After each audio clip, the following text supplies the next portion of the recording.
Call the list.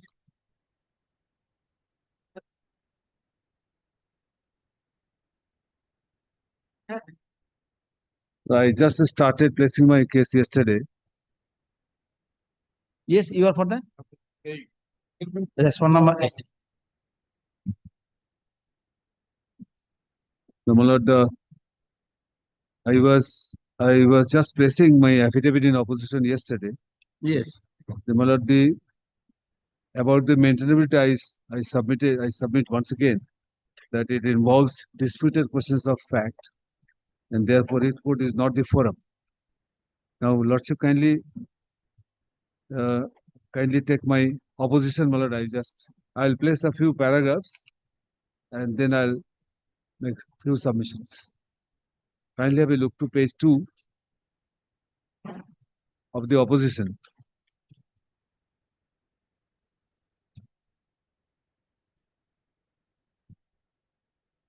But my lord, I think, my lord, I should place the prayer of the petitioners at page 1st. Kindly have a look to page 10 of the writ petition. What is the prayer? Yes. Read in the nature of mandamus. Lordship got it? Yes. Page 10 of the writ petition.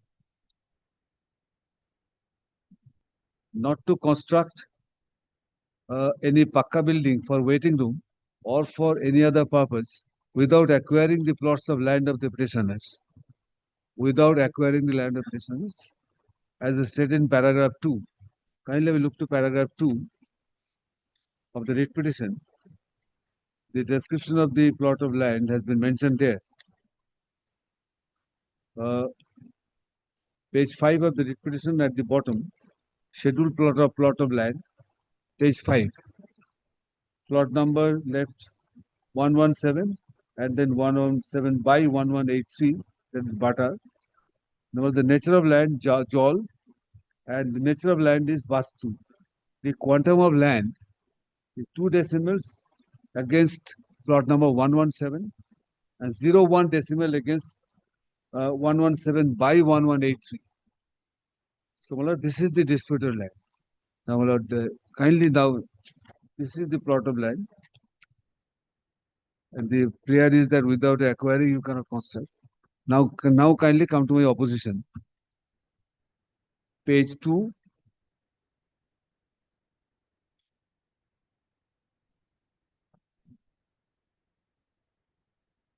Paragraph 6. Page 2 paragraphs of the opposition.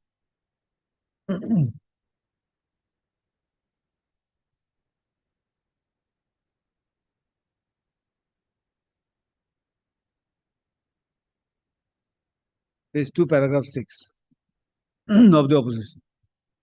I say that order of the Honorable Court on 16th of May 2018 and direction to the respondents to file their report by disclosing whether requisition proceeding had been initiated in respect of the subject property.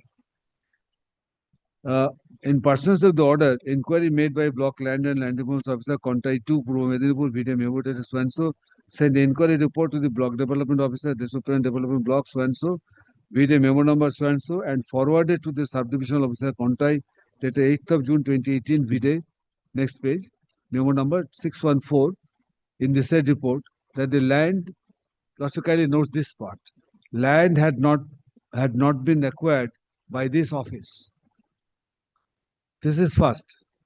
Secondly, the land in question had been donated to Deshopran Panchayat Samiti, Vidya registered deed number so dated 19th, that is part of this R1, I'll place it.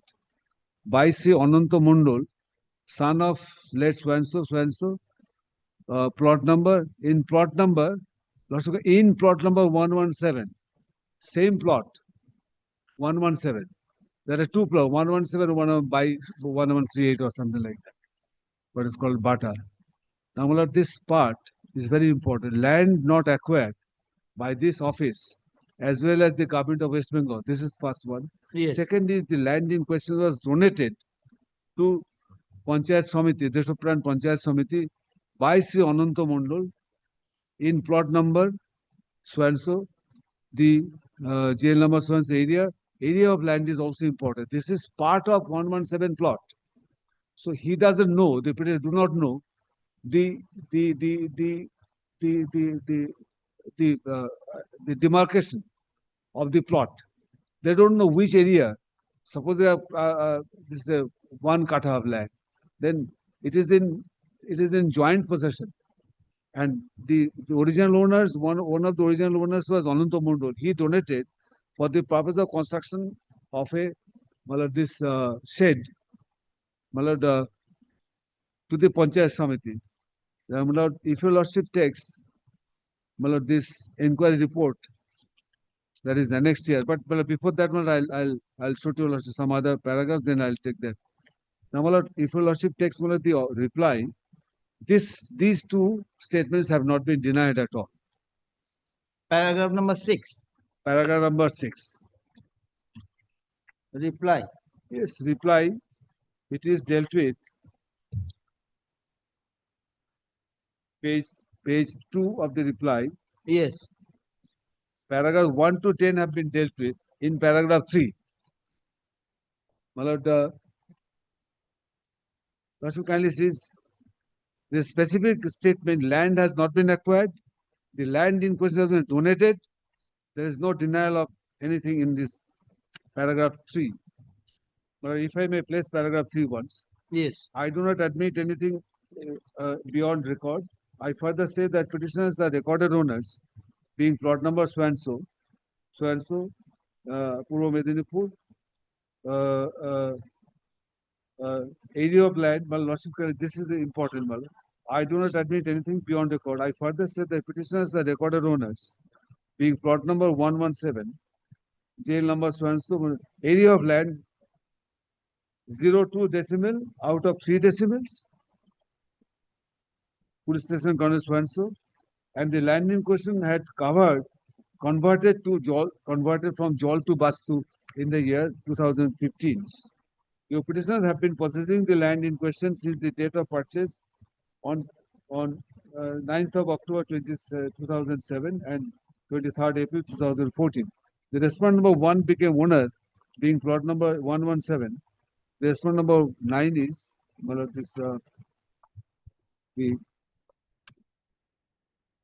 respondent number 9 is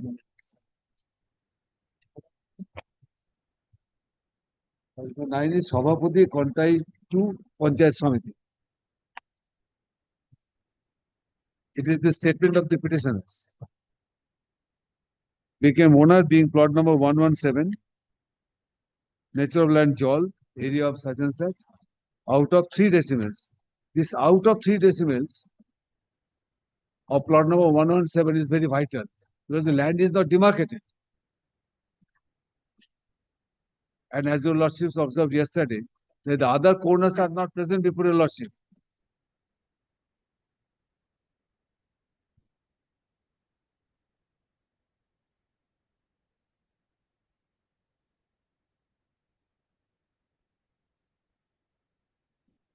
Next page, page 3, the reply. Then I'll come back to my opposition. I was pressing. Yes, I was pressing the bottom of page 2. Respondent number 2 became owner, being plot number 117. Moja Sajans, the area of 0.167 decimals out of 3 decimals. That is, respondent is Panchayat Samiti. By a deed of gift, which was duly executed by a registered on such and such, and constructed a passenger shed measuring about 450 square feet. Plot number size about 109 square feet, and plot number 117 measuring 341 square feet. As such, 174 square feet excess area constructed by encroaching the portion of the petitioners. This is totally wrong. There is no encroachment of the petitioner's portion because petitioners do not know which portion they own because there is no demarcation. Now, my lordship kindly sees the case they have made out in the petition as well as in the reply. As a result, petitioners are now facing trouble for ingress and egress.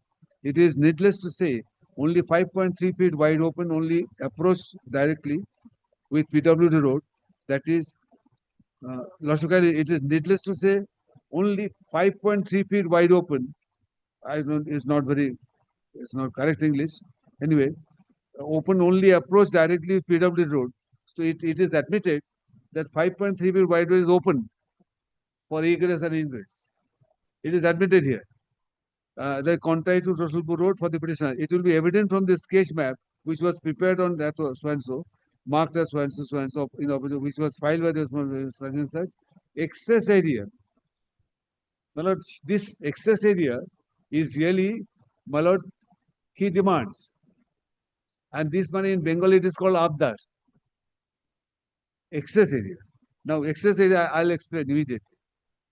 Being plot number such and such, from the record of right, measuring 11882 square feet and concrete road had constructed by the state of West Bengal there on without any acquisition, and public of the locality are using. Of course, if their public is using it for public purpose. Now, my lord, this is the case that has been made out in the reply and in the writ petition in short. Now, my lord, I just take your lordship to my opposition. And the opposition is very, very clear, but it is one of the finest affidavits of the government I have come across. I find it is very elaborate and specific. Kindly have a look to page 3 of the opposition. Yes. I have placed page 6. Now paragraph 7. In compliance with the order of the Honorable Court passed on so and so, a subdivisional officer Contai formed a special team consisting of the members SDLLRO, Contai, BDO, Desopran, 3 government administrators for causing an inquiry on plot number 117, demarcating the converted pass-through area from non-converted donated area to identify whether the passenger shed is located within the converted pass-through area or otherwise. This was the what we call this is the issue or the This is the moot question. Moot question. This is the moot question. That was directed to be considered, and special team was constituted pursuant to order of this Honorable Court. And then, then next para. Survey was conducted over the suit plot number 117, so and so, in presence of the petitioners. After detailed survey, it is found, this is the finding, that the said passenger shed was built on non-converted area. The petitioner's case is that it has been constructed on the converted area. It's totally wrong. Which is adjacent to southern side of Contai to Rasulpur main road, covering 35.18 square link, so and so, link so and so over Rayat land, which has been gifted to government of West Bengal by virtue of deed number so and so. This is the where it has been constructed. It is on the donated or gifted land of the erstwhile owner Ananta Mondol. The erstwhile owners, from some of them, the petitioners have bought a portion of 117, plot number 117. So this is specific, and this has not been denied in the reply. Yes.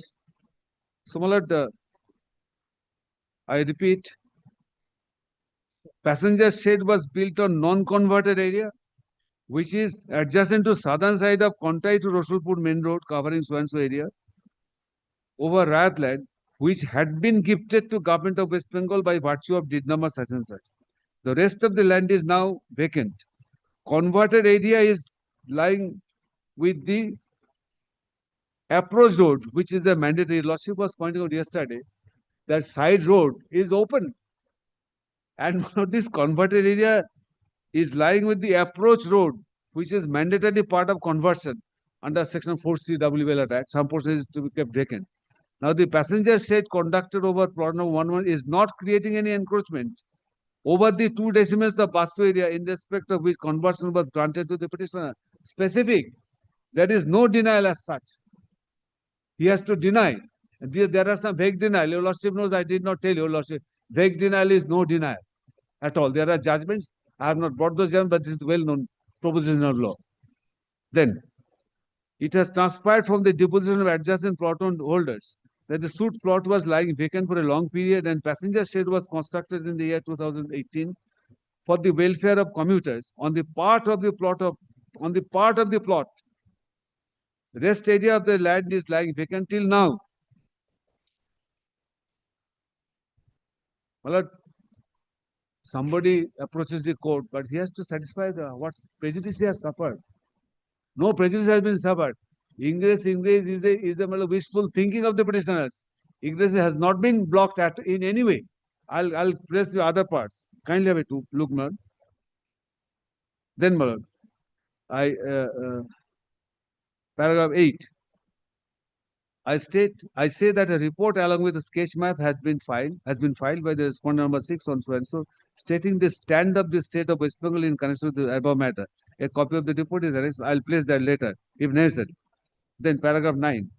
I say that the order of the Honorable Court dated so and so, and in furtherance of the report dated so and so, explanatory note was prepared by this deponent and sent to the subdivisional officer contact Purva Medinipur, VT number so and so. This explanatory note clears every shadow, everything. This is quoted here. I want to place it because this is my case. I placed paragraph 9 bottom. In continuation with the previous report submitted by the undersigned, and as per discussion held on 4th August 2022 at the Calcutta High Court premises, the following explanation is being given for further clarification on this subject matter. The BLR personally came to the court and he talked to me, I remember. And I wanted him to prepare an explanatory note how it has done. Now, this is the report that was prepared as part of this affidavit. Now, it is true that the passenger shed waiting room has been constructed over 266 square link, not 266 as claimed by them, of suit plot, 99 square link excess than the recorded area. It is admitted in excess, it has constructed in an excess area. Now, that the recorded area in favor of the state authority. It is admitted, it is true. The contention of the writ is such that occupation the state authority has resulted in insufficient ingress. Insufficient ingress. Not that ingress is totally blocked. And one of this occupation excess land. How it is not understood how he can claim excess land. It doesn't belong to the petitioners at all. Now, my Lordship kindly says, and hence they asked for 55 square link area marked in white color in the sketch map. This excess area should go to them. On what basis? Where is the law? On what basis? That's why I said it is up there in Bengal. Now, Lordship, then, next para. In this regard, this is to state that it is an accepted proposition. Lordship, this is very vital. The recorded area and actual field area of any plot may vary to a certain extent due to approximation and ratio of representation in map. My Lord, it is well known and well accepted. I understand. Your Lordship, I did not tell your Lordship, my Lord. Here the total area of the suit plot 117 at Khotian so and so, though recorded as 0.03 acre, that is 3,000 square link, but in actual field measurement of the plot is nearly 0.4 acre, that is 4182 square link. This excess area was possessed by the original owners of the plot, including, my Lord, the person who gifted. That is, my Lord, Ki Mondol, Ki Mondol, Ananta Mondol. So, my Lord, this is very vital part.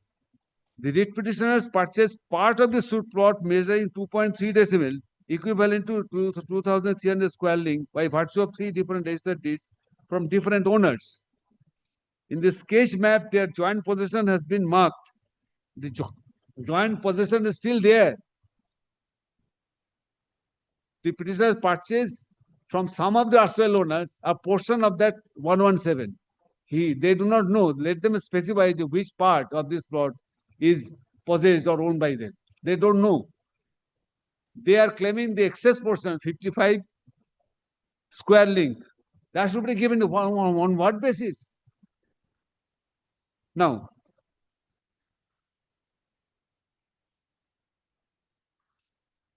in the sketch map, their joint possession has been marked in yellow and orange color. I'll show to you Lordship later. The yellow part is 1900 square link, that is 1.9 decimal. lying vacant, and 405 square link, that is 0.4 decimal, is within the concrete road, lost in this road. This vacant land and this 0.4 decimal is within the concrete road on the eastern side of the plot and marked in orange color. That road your lordship is pointing out yesterday. That is also a road. Thus they are still in possession. That is the petitioner still in possession of 2.3 decimal. That is 1 point suchness of the suit plot as per their deeds. This is also to mention that there is an electrical post within 55 square link area, which is marked in white color in the sketch map. I'll show to your lordship that there is electrical post on this excess 55 square link area, which is marked in white color. Then the next page. On the other hand, one original owner, Ananta Mondal, transferred his share, that is, I have already said earlier, of the plot to the state authority for larger public interest for construction of passenger shed, which is 167 square link as per record. But actual possession and transfer, this is very vital. How the but actual possession transferred was more than that, which is 260 square link. As such, the state authority constructed passenger shed on the area which was in possession of erstwhile Rayat Ananta Mondal. There is also no denial. I think your lordship is visualizing what has happened. The Ananta Mondal transferred 167 square link, but actual possession was transferred more than that, 266 square. That results in 55. This that 55 this square link. So 55 square link is the transfer 167, actual possession handed over 266, and that results in the excess 55 what is called square link, where there is a electrical pole already existing. Yes. Hence, it appears specific statement. It appears that no land pertaining to plot 117 of the petitioners got lost by construction of passenger shed waiting room. No denial. Only vague and misleading statements, distorted facts. That is the basis of writ petition. It's a frivolous one. The petitioner's land is still under their joint possession. Joint possession. That's what I said, saying that this cannot be resolved here. Further, no state respondent owned the 55 square link of the plot marked in white color in the sketch map, and thereby no question arises to transfer the same in favor of the petitioners. They want the 55 square excess be transferred to their name. Wow, how? No state authority is owning that 55. That is excess land. That occurred during the transfer and actual physical possession. Yes. And he claimed that this should be transferred in their name. Who will transfer? No authority of the state is in possession of that land, or the ownership is not vested in any of them. Now, so far as egress and ingress part of the petition is concerned, the land owned and possessed by the petitioner is still lying vacant. Though they got permission for conversion from agricultural land to Vastu, and as per sketch map, they can avail the concrete road, your lordship pointed out yesterday, marked in orange color in the sketch map on the eastern side of their ingress and egress from their possessed land at ease. This is also to mention that approximately 54 chain link equivalent to such and such feet length is available to the petitioners to have access to the concrete road from their possessed land. This is misleading allegations, and I should say the incorrect allegations have been made for the purpose of the petition. There have enough access is there for the egress ingress. to the concrete and from the possession. Thus, they have 8 chain link, approximately 5.3 feet wide approach, directly PW road on the western side of the passenger shed, and also 35.6 feet wide through concrete road marked in orange color. So, where is the problem? It's a fancy litigation, I believe, frivolous litigation. On what is the basis of this petition? Well, the egress ingress falls flat, the excess land falls flat. Now, well, they have free access from on both sides of the 8 chain link, 5.3 feet, directly PW road on the western side of the passenger shed, and 35.6 feet through concrete road marked in orange color. I'll place the now on the next page. Hence, it appears construction of passenger shed waiting room has in no way obstructed the ingress-egress right of the petitioners. In view of above, the instant lease, I think the officer concerned has a legal background, because the lease is normally not mentioned in administrative report or orders. But the lease is, Lordship, there is no lease. In fact, and only for the purpose of the case, excess land which do not belong to them in any manner.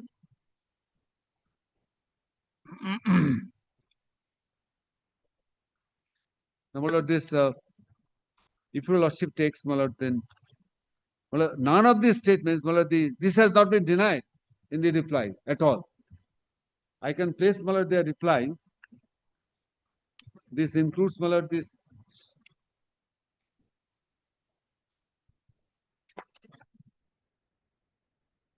paragraph 3 that deals with entire 1 to 10 paragraphs with the material paragraphs of the opposition. No denial as such. So, this, if your Lordship takes the map, the sketch map that was being placed yesterday, I just showed to Lordship how 31A, no? Page 31A. Now your Lordship can visualize. The statements in the opposition are very clear. That's what I say is one of the finest affidavits I have come across. Now, Lordship, 31A.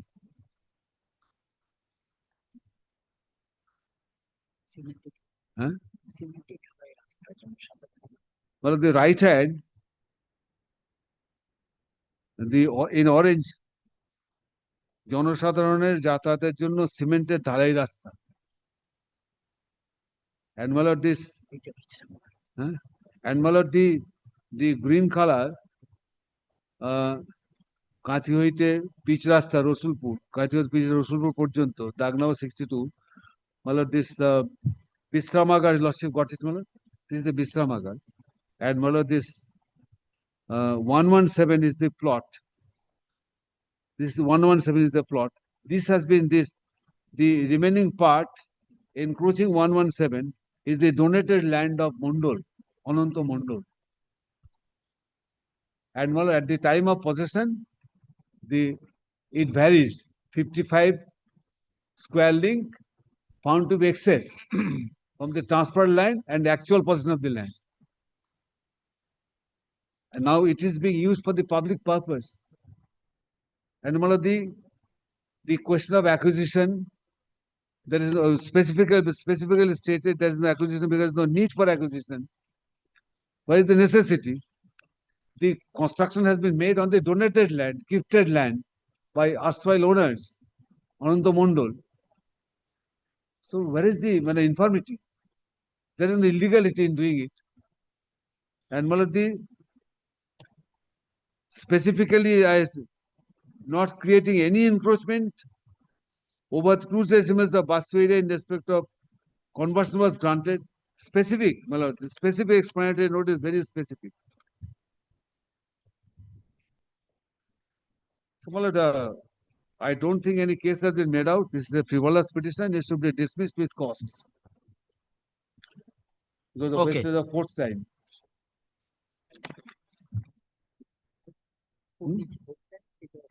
May I submit one thing? Yes. Let's straightway come to page 4A. আজকে বলেছি। You are appearing on behalf of Respondent number 8.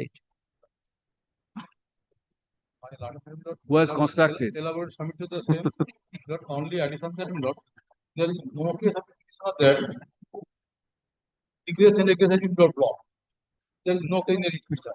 No, prayer is not prayer. No prayer is there. The basis of the application is not application made by the petitioner.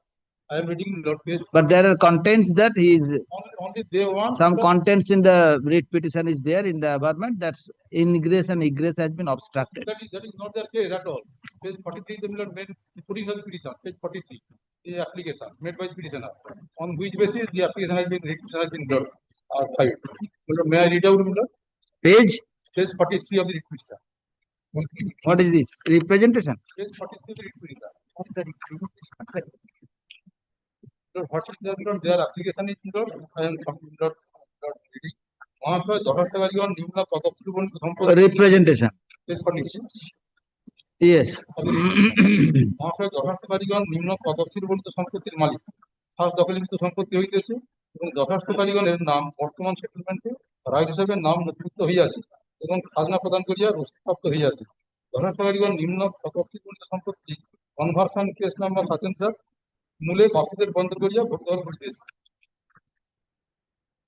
দরখাস্তকারীগণের নিম্ন পদক্ষেপবর্ণিত সম্পত্তি রায়তী সম্পত্তি সরকার কখনো অধিগ্রহণ করে না এবং কখনো ফ্রেশ সম্পত্তি হিসাবে বিবেচিত হয় না।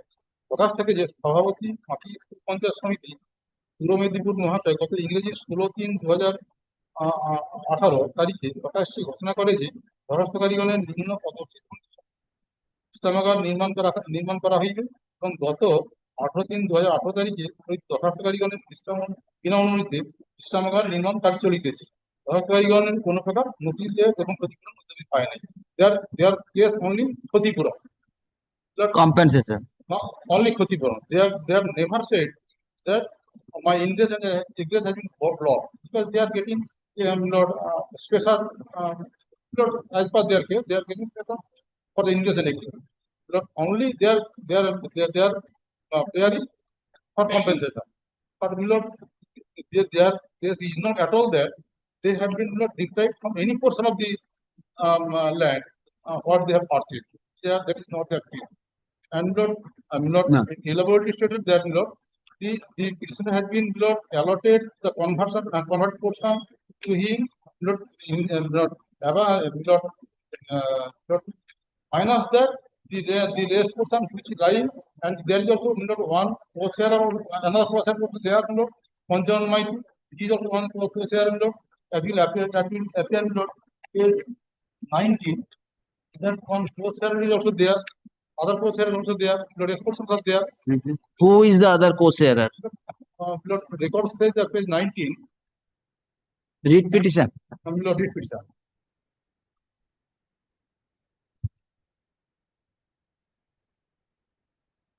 One co-sharer has dictated some portion to the Panchayat Samiti for construction of that.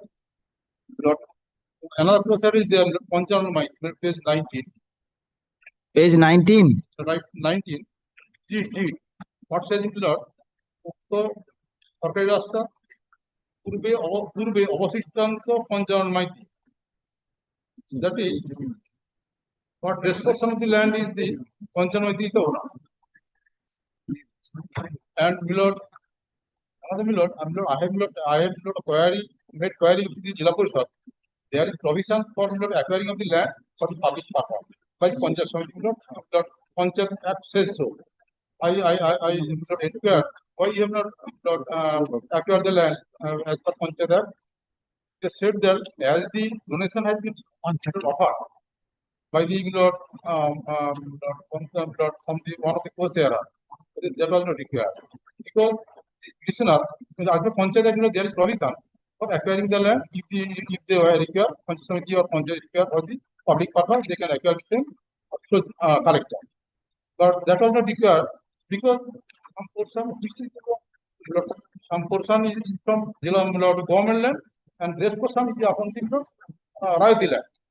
On the same the co-share of that plot has dictated some portion. What is the area of 117?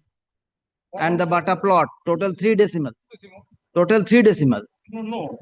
Total 2 decimal. And another Bata plot is there, that is 1 decimal. That way I am saying 117 the original plot. There are 2 Batas, 117 and 117 by 1183. So total 3 decimals are there. So 2 decimal belong to the petitioners. They have purchased it, and some portion of the land was also gifted to the state. Total portion has been purchased. Some portion has been purchased 2 decimal was purchased by the petitioners in the 2 plots. in respect of 2 plots. That is 117 and 117 by 1183. 1183. Yes. Okay. Bata. So understand that. And yeah, So thereafter, so 1 decimal left. left. 1 decimal, among 1 decimal, some portion of the land gifted to the state. Yes. And rest portion is along with the other co-sharers. Yeah. Who are the other co-sharers? 1 person who gifted him, and 1 person also left there. Left there. Okay. So the petitioner cannot claim for compensation for his own purpose. So if there is no joint, the land is not demarcated, still in undemarcated situation is there. There are other co-sharers there. They have not come to this court for compensation. But so they know that the excess land is there, and government you not has peruse the report of the PLO. The district says that only there is a excess land which cannot go to the present petition. He is the purchaser. The previous owners are there, the original owners are there. They cannot claim, the purchaser cannot claim the excess land. They are not seeing peruse the same practice. Yes. So it is only harassing to the or to clear the case for case, I can create a case. That is, there's no case at all. That's because what they are stated in the elaborative note, I am adding the same. No, my affidavit is very clear. Unless the land of the petitioner is affected, how can he claim compensation?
Yes. That is, this is the admitted position, plot number 117, total measuring 3 decimal. I am owner 2 decimals of land. And plot number 117/1183, that is the 1 decimal of plot. I am the owner of the 1 decimal. That is not a case. That is 117, that is 2 decimal. That is record of right reflection, page 39. For a moment. Now what are you saying? I could not follow. 117, that is plot number, that is plot measuring about 3 decimals. Out of 3 decimal, I have purchased 2 decimals of land. No, plot number 117 Seven, and three the Bata plot. No. 117 is the 3 decimals of.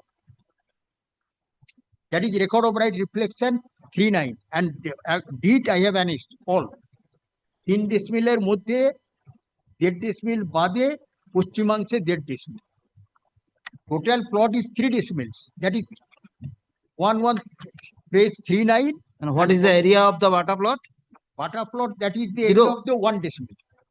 So total 4 decimal. 4 decimals. Where is Total- the record? 4 decimal showing? That is page 39. I have annexed page 39 in my read application. Place 39. 9.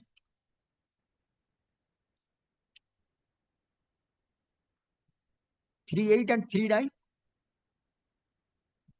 Record of right Shaktipada Manna 1 plot, that is total plot area is 3 decimals. Yes. 1 decimals. Then Yes. page 39, 117, 3 decimal, I have purchased 1 decimals.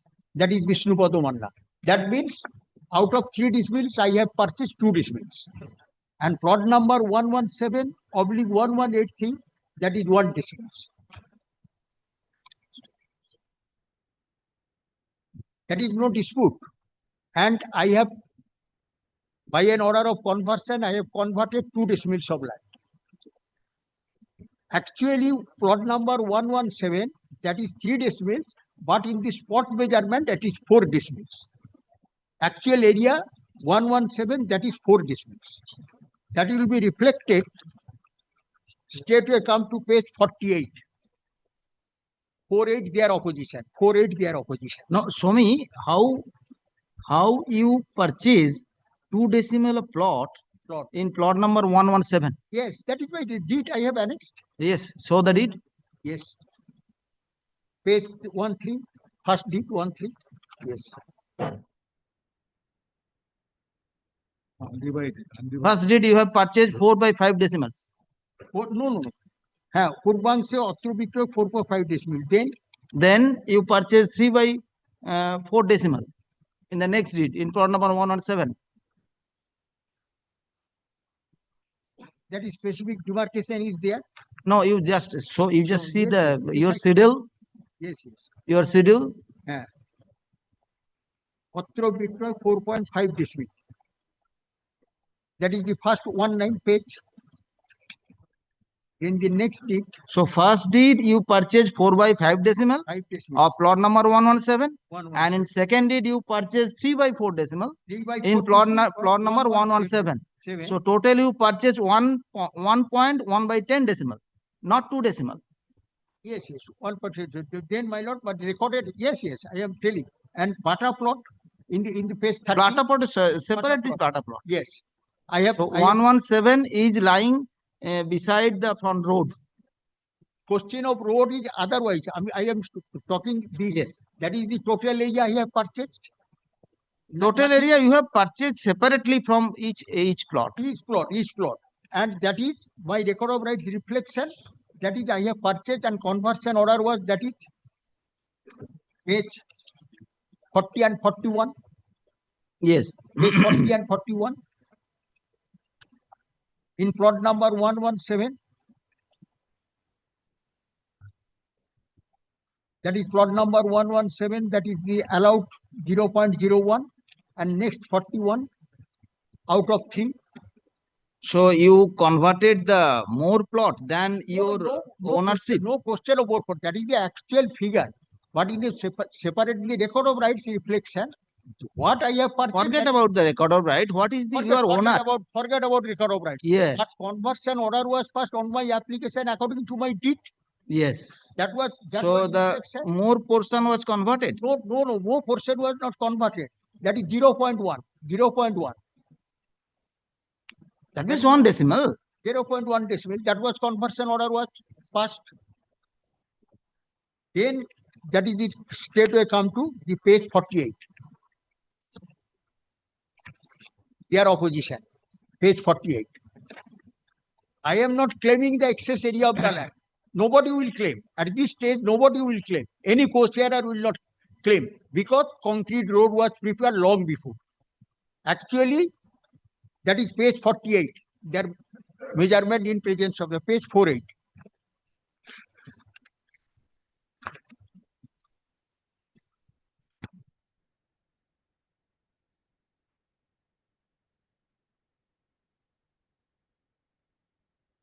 Yes. That is 3 decimal, but area in map 4086. That means excess 1, more or less 1 decimal. And 11783, 1 decimal, that is 1096, page 48 in my opposition. Their opposition.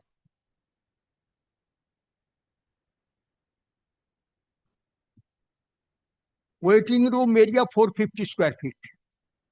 On road 62, that is the Contai Rasulpur road, plot number 62, 109 square feet. On plot number 117, 341 square feet.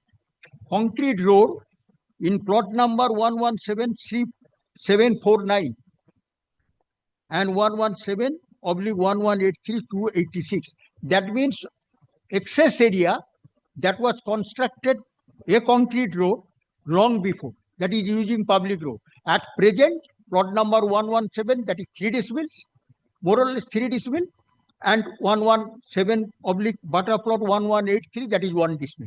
That is admitted position. For this reason, I am in positions, and the excess area, that is I am last over, that is 174 square feet. That was constructed in plot number 117, that is nobody can dispute it. That is the specific provision of the 139 of the Act, Panchayat Act. And let's see for a moment. Into Panchayat Act আছে কি? This is 131 of the Panchayat Act.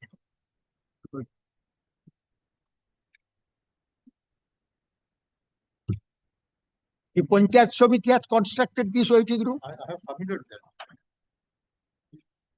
Yeah, 131. 131 section. Yes. 131. 131 Panchayat Act. Yeah, Panchayat can request. There is the acquisition of land for Panchayat Samiti. Where a Panchayat Samiti requires land. This was not argued, Manoj. This was Yes, not argued. No, no. Let this him is my argue. case. I understand what Argument. he want to submit. This is my application without acquisition. That is the whole case which I have made out. Yes.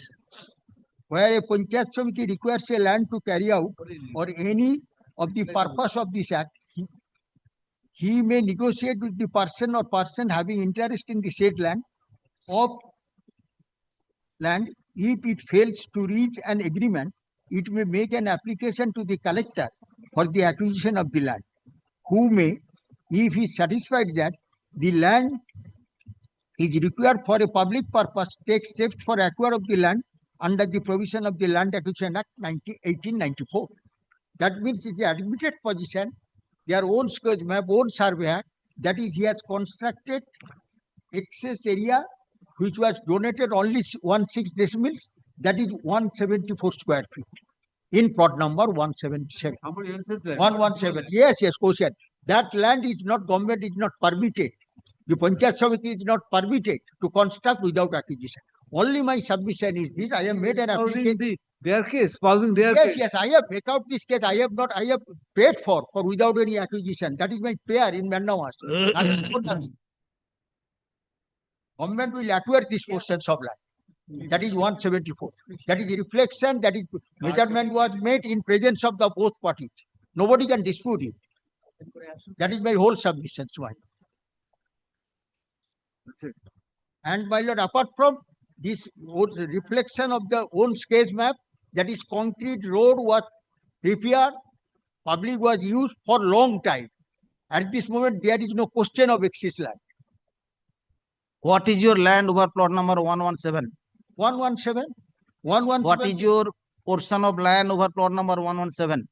That is my reflection. Your in my, deed says in it my is deed. 1.1 decimal point 1 by 10 decimal. What land is, that is not the question. Question is, That is the government, question. government is acquired, government is gifted only 167 square feet. But they have constructed more than 167 square feet. That is in plot number 170 square feet. That is my land also. So Other whether portion are land also my land also, even if it is not partition. This is also my land. I have a right. yes, some portion of land also your partition. Yes, yes. Unless without- it is without- partition. Unless without any acquisition, how government will be constructed? That is my whole case. That Okay. is my submission. Very That good. is specific provision of the 139 of the Act. Please take down. May I take a lawsuit and leave? Man?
petitioners purchased plot number 117 and 117 by 1183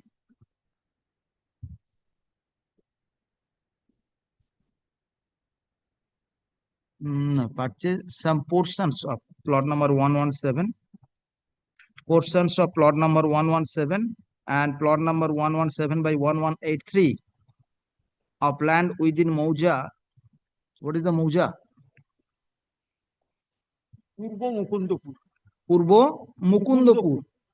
Purbo Mukundapur under PS Kontai district, Purbo Medinipur. By dint of two different deeds dated, by dint of two different registered deed dated 9/10/2007 and 23/4/2014. Full stop. After their purchase, they duly mutated their name in the record of rights.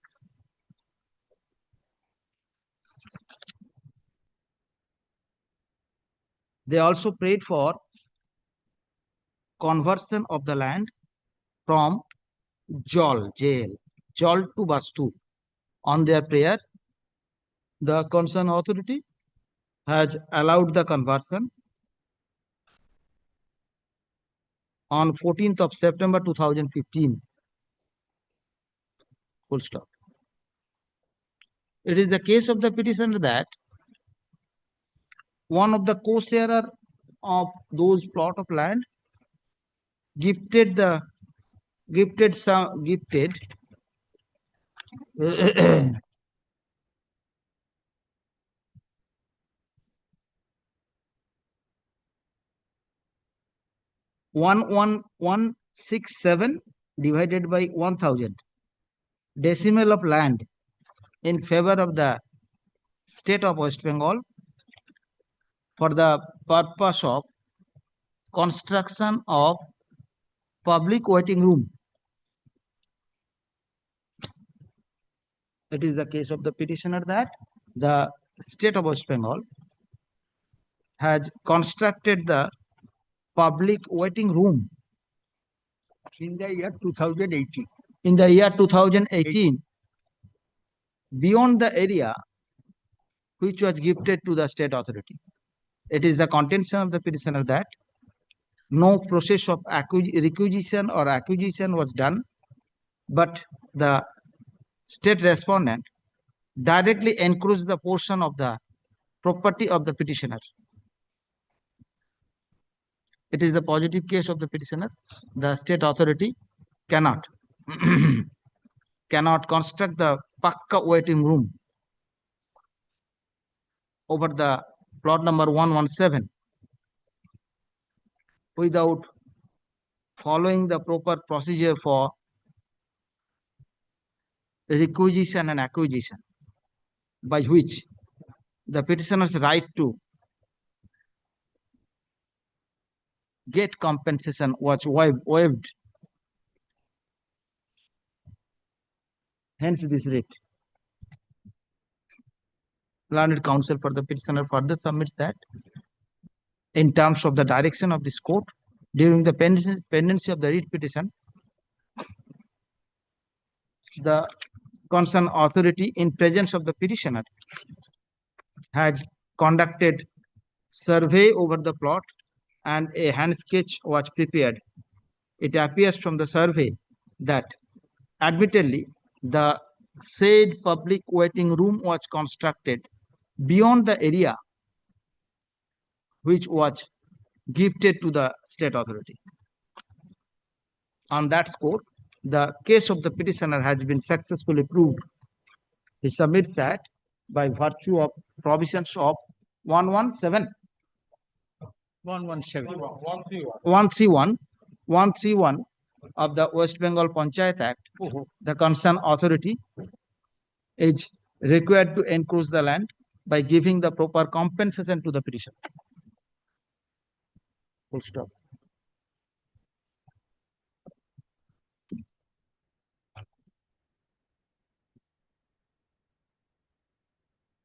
Respondent number 127 used affidavit in opposition against the initially submitted different reports. Thereafter, finally, they used affidavit in opposition against the writ petition. It is the specific contents opposition against the writ petition. Full stop. Next part. It is the firm contention of the state respondents that they never encroached any portion of the land of the petitioner. They have specifically submitted that the public waiting room was constructed over non-converted area of plot number 117. Mr. Dotto, learned counsel, appearing on behalf of the state respondent, has placed the relevant portion of affidavit in opposition and submits that after thorough survey in terms of the direction of this court, it appears that the plot number 117 having an actual excess area than the recorded than the area mentioned in the record. The excess land appearing in plot number physically appearing in plot number 117 belong to the other co-sharers. The portion of the it is the firm contention of the learned counsel for the state respondent that the portion of the petitioner was actually converted. The full stop. The state respondent never constructed any public waiting room over the converted area. Thus, the claim of the petitioner is illegal in the eye of law.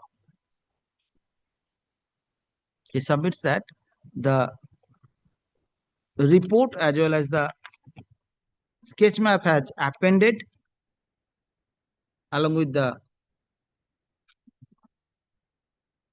opposition, wherefrom it would be revealed that no portion of land of the present petitioner were encroached by the state respondent in constructing the public waiting room. Full stop. Learned counsel for the respondent number 8 submits that there is no merit in the case of the petitioner. The petitioner has filed this case without making any specific ছাড়া কি বললাম বল না ওইটার আগে কি বলেছি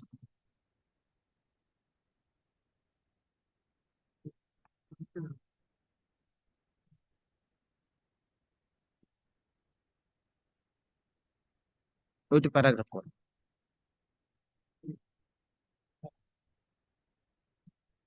না ওইটা কাটো ফার্স্ট লাইনটা রাখো বাকি লাইনটা কাটো ফার্স্ট লাইনটা রাখো learned counsel for the respondent number 8 submit কি বলেছি হ্যাঁ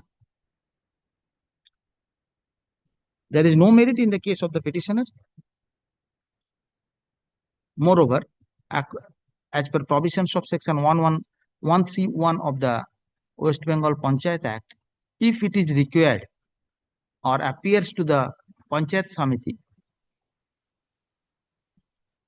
that any land is required to be a land is required to be acquired for the purpose of public good, they can approach the concerned collector for acquisition of that land. Full stop. He submits that this is the sole domain of the Panchayat Samiti. The present petitioner, by filing the writ petition, cannot claim any such right for acquisition. Full stop. In reply, the learned counsel for the petitioner submits that the sketch map as well as the report of the state authority sufficiently proved that they have constructed the public waiting room beyond the area of the land which was gifted to them.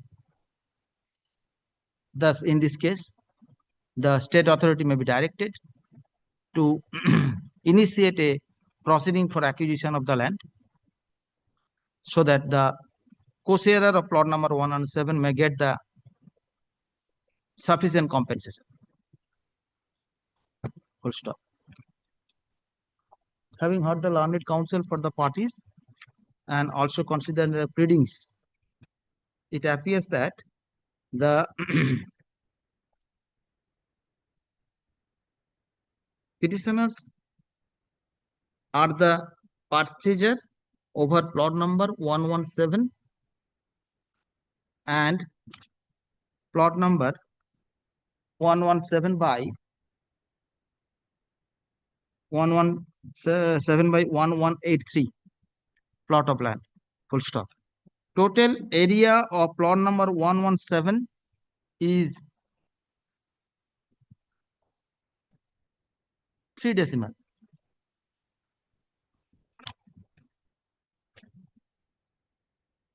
Through the deed dated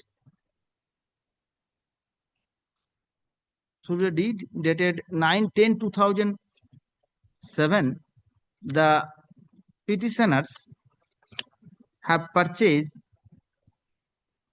4/5 decimal of land of plot number 117, and by dint of registered deed dated 23/4/2014, the petitioners are purchased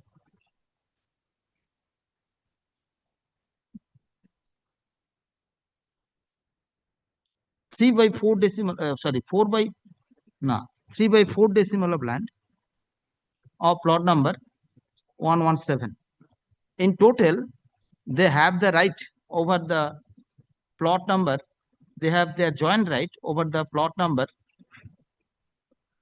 They have their joint title over plot number 117, an area of 1/1 and 1/10 decimal of land. 1 and 1/10 decimal of land. Full stop. It is a fact that there are other co-sharers of plot number 117. Amongst them, one of the co-sharers, namely HON'BLE, gifted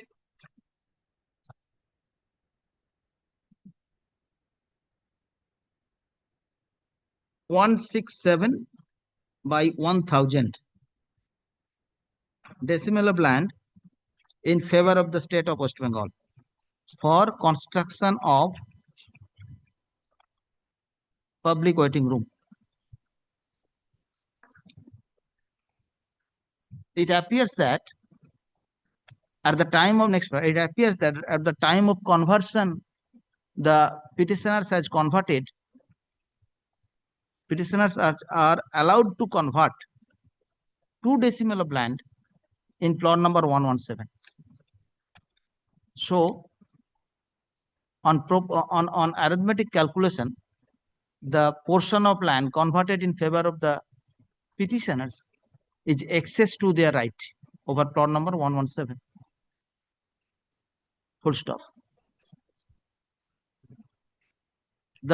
It is the firm contention of the state authority by making affidavit that they have never encroached any plot of land of petitioners over plot number 117. But they have it is the further contention of the state respondent that they have constructed the public waiting room over the excess portion, public waiting room beyond the area which was gifted to them, but it is over the excess plot of land which not belong to any of the co-sharers. Full stop.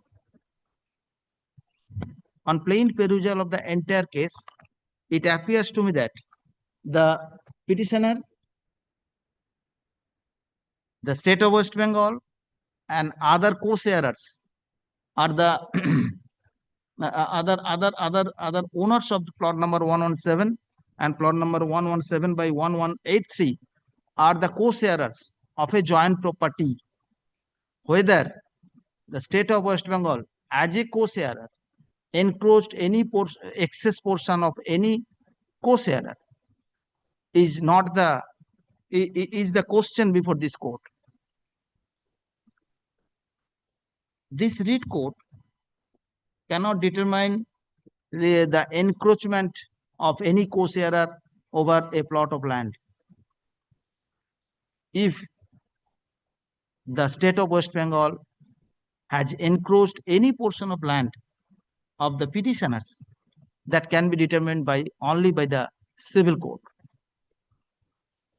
Furthermore, it appears to me that the state of West Bengal has positively denied the contention of the petitioner regarding encroachment over any portion of land possessed by the petitioner. Thus, at this juncture, this disputed question of fact cannot be entertained by a read court.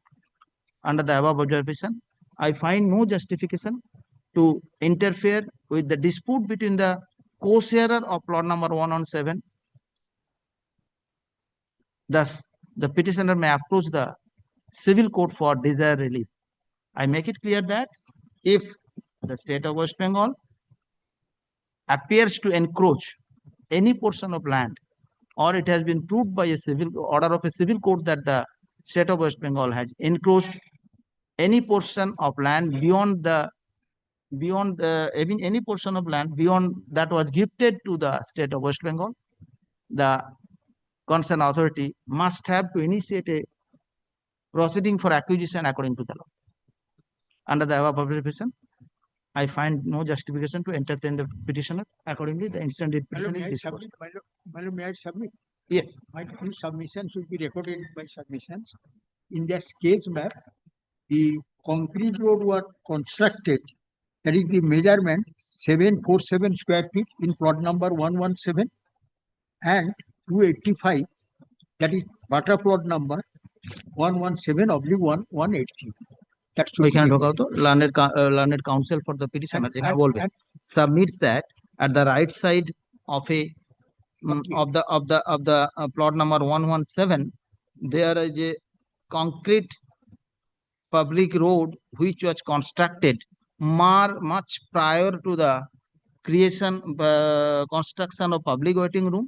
Yes. And the excess land of excess physical land of plot number 117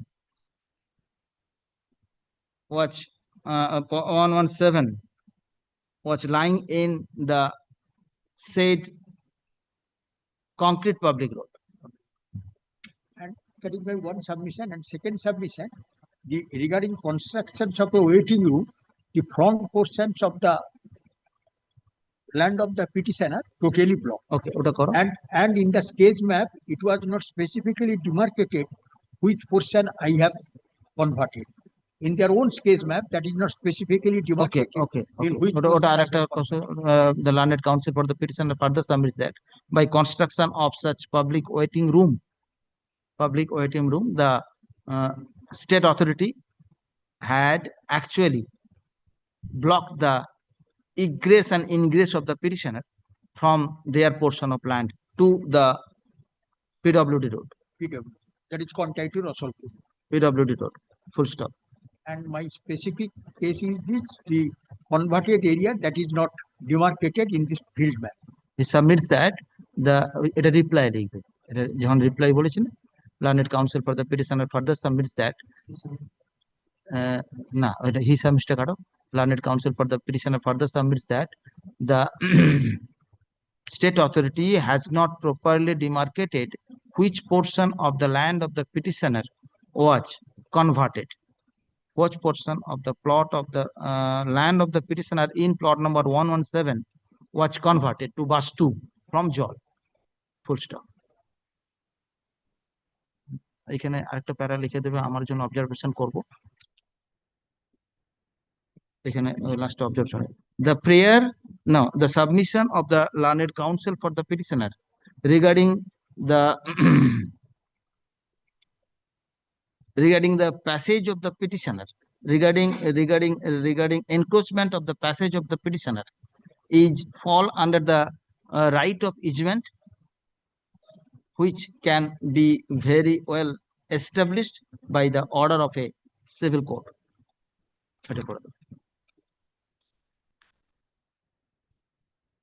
Disposed of. Deeply obliged. Yes, thank you. Everything civil code will decide.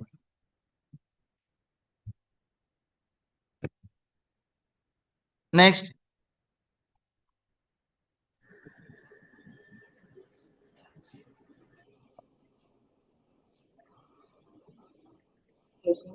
আজকে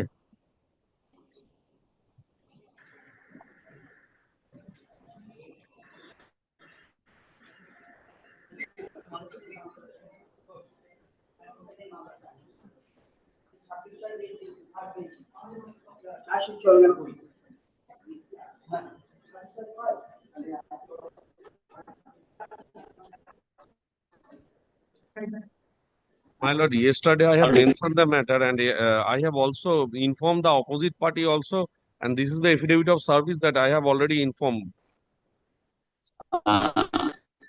Lordship,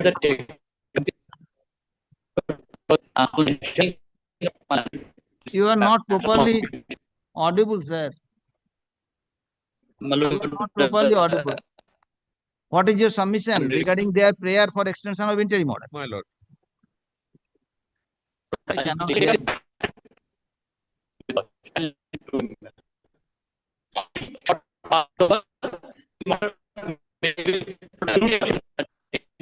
What is saying? I cannot understand.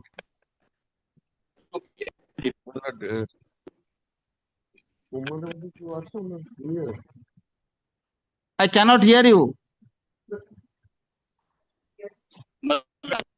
I'm submitting.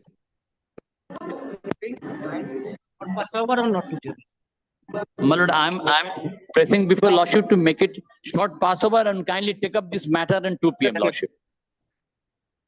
Kindly, my lord, kindly take up this matter at 2 p.m. Lordship. 2 p.m. 2 p.m. I have some other determinations. I know, my lord. I have only for original 1 sign. minute. I know, my lord. My lord, kindly for one, my lord, kindly 1 minute, my lord. Interim order not be a bar. My lord, when Lordship that and you will kindly. Come on 2 p.m. first. 2 p.m. 2 p.m. Come on 2 p.m. first. 2 p.m. My lord, affidavit of service be kept on record, my lord. Come দিয়ে দিন দুটোর সময় order করুন। দুটোর সময় দিন। Next.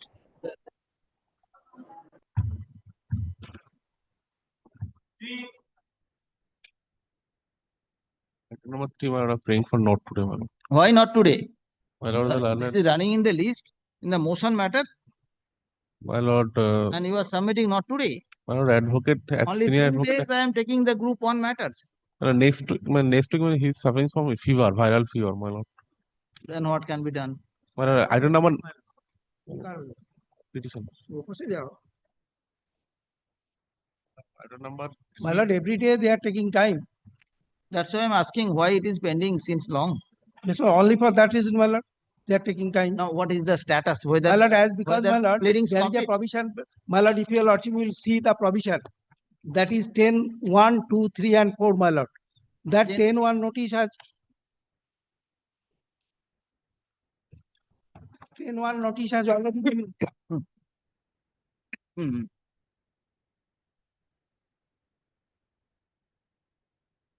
Kindly make it not today because My lord, every day they are taking time. If they, my lord, over telephone, he asked me that today I take time, my lord, that I have some sympathy. So you But must every have day, under- must have every day, my lord, we are informed coming here, we are sitting here, but my lord, this is a What very is this? simple case, my lord, You 10, must 1. inform the senior before that. my lord, I am That I will take a so that he cannot ready or otherwise. My lord, Yes, my lord. I am submitting on basis of instruction of my senior, my lord. My lord, my senior instruction. My lord, if senior is not my lord, then we dismiss this writ petition, my lord. As because my lord, the writ petition has not nothing. The EPO lordship will see only 10(1) of the West Bengal Highways Act, my lord. He No, what is filed the an prayer? What is the prayer here? prayer, my lord. EPO lordship will see according to them, my lord. He private respondent, my lord, will be removed from the. That is the EPO lordship will see this his prayer. Private respondents A encroach writ there. in the nature of mandamus commanding the respondent authority, their main and agent and subordinates will show cause as to why they shall not be directed to remove the entire illegal encroachment. We are ready to illegal encroachment according to 10(1). We have already issued the notice. Now, my lord, 10(2), and there, my lord, SDO is the authority 10(3). He passed the order. If anybody agree, then, my lord, they can file an appeal before the 10(4). That is the provision before the DM.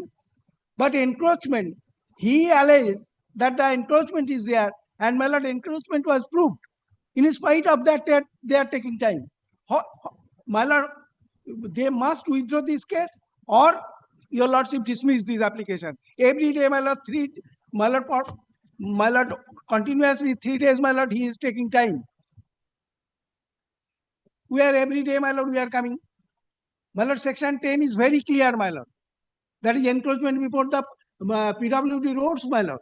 That is the disturbance of the my lord, buses and other things, that is the vehicles to. And he filed that application. Please remove that. And now he is, my lord, taking time every day.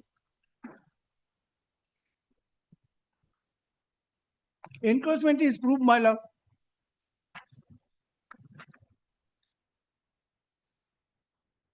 There is private party encroached the land.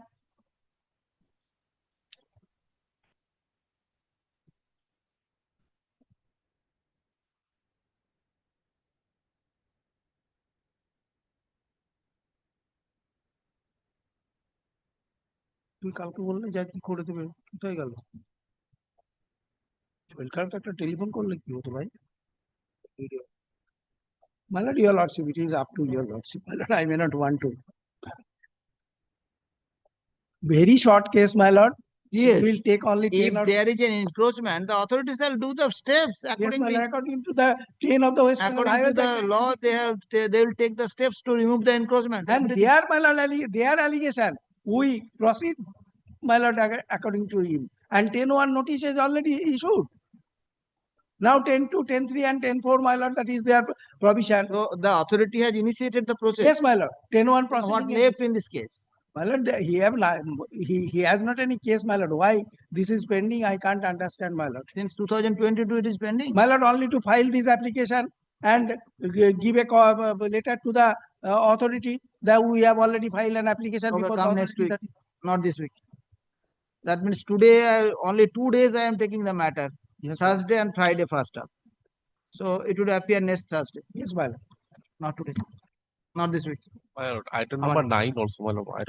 Item number 9 also, my lord, my senior. Just wait. Let me call it the matter. Call the matter. Next matter. ও নাইনে তুমি আছো সমস্ত চললাম আমি তাহলে।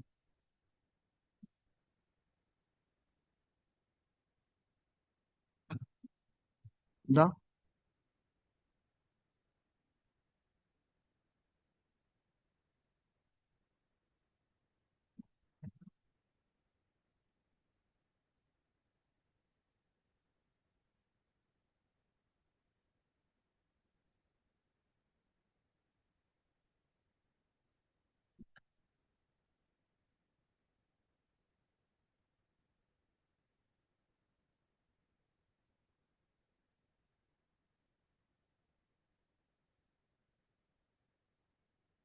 none appears. Let the matter go out of the list. Item number 4, go out of the list. Next. My lord, 5, Mr. Ujjwal Rai is appearing, my lord. Big apology, my lord. Yesterday, my lord, I prayed for an adjournment. But today morning, my lord, there was a medical emergency, my lord. That is why, my lord, he could not. So I'm asking whether today. I'm sorry, my lord. Yesterday I asked you whether not this day or not this week. My lord, You but say not Mr. this Rai, my lord, Mr. Rai would have apprised you this morning, my lord. There was a very unfortunate, my lord, emergency, my lord. That is why, my lord, he could not Not this come. week. I'm grateful, my lord.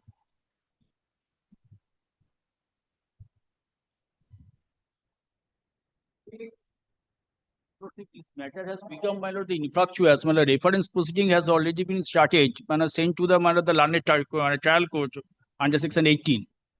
So, my lord, this petition What is the prayer? prayer is, my lord, the reference under section pending before the LA to transfer to the learned trial court. This is my lord prayer. That is district judge District judge, under section 18. 18.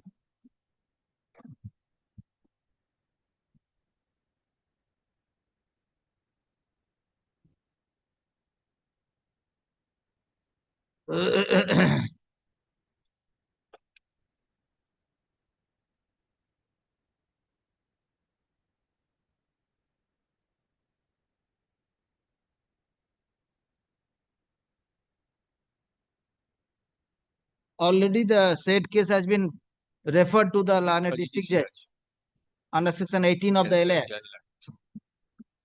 So, is there any document in your? Is there gentlemen? There's one intimation. The proceeding has already been started.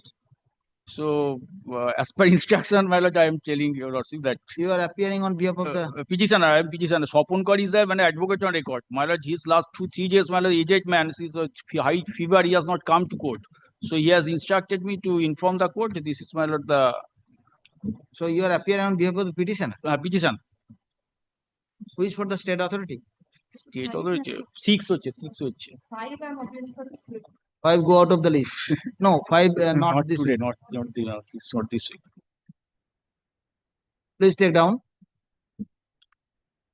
Learned counsel, your name, please. Devashisu.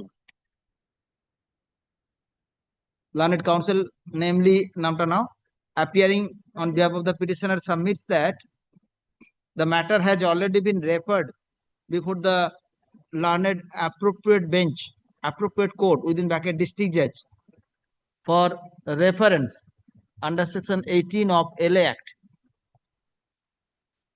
He submits that by virtue of that, the instant writ petition become infructuous. So he prayed for necessary order. Having heard the learned counsel for the petitioner, it appears to me that the instant writ petition was filed praying, seeking mandamus upon the authority to refer the matter under section 18 of refer the matter before the concerned court within bracket district judge. Now concerned authority within bracket district judge under section 18 of LA Act. It is the contention of the petitioner. It is the contention on behalf of the petitioner that the concerned authority has already taken the step referring the matter before the learned competent authority within bracket district judge. Thus, it appears that the instant writ petition became infructuous. Under the above observation, the instant writ petition is disposed of as infructuous. দিলাম নামটা দিয়েছি Next,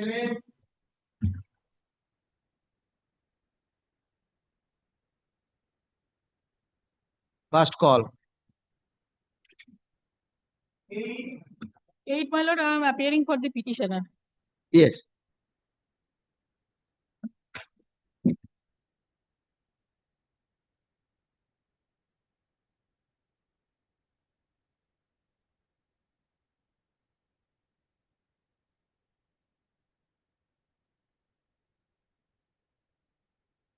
My lord, petitioner made representation before the West Bengal Industrial Infrastructure Development Corporation for allotment of 4 acres land for setting up new industry.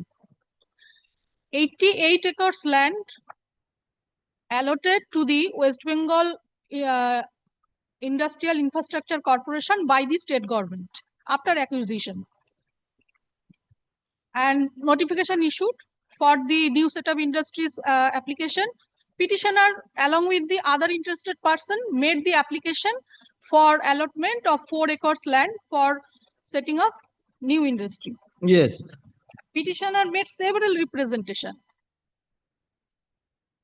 but no reply was given to the petitioner. Further, first application made in the year 21, June 21, first application made. Page, Thereafter, my lord, kindly come to the page 28 onwards, all the application. Ultimately, the chairman of West Bengal Industrial Development Corporation, Industrial Infrastructure Development Corporation, issued a letter for hearing, and hearing also given to the petitioner. After hearing, the manager of the corporation directed the petitioner to when hearing conducted, hearing conduct. My lord, kindly come to the page 31. page 31.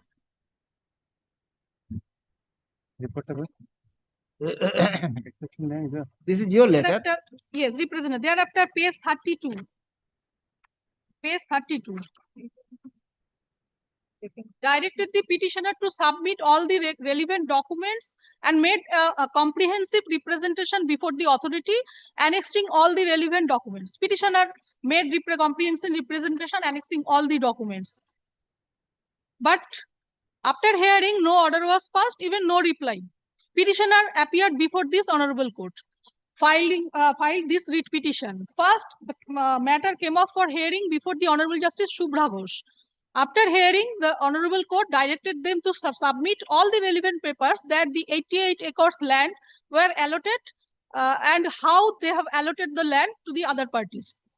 They have filed a report. Filed a report.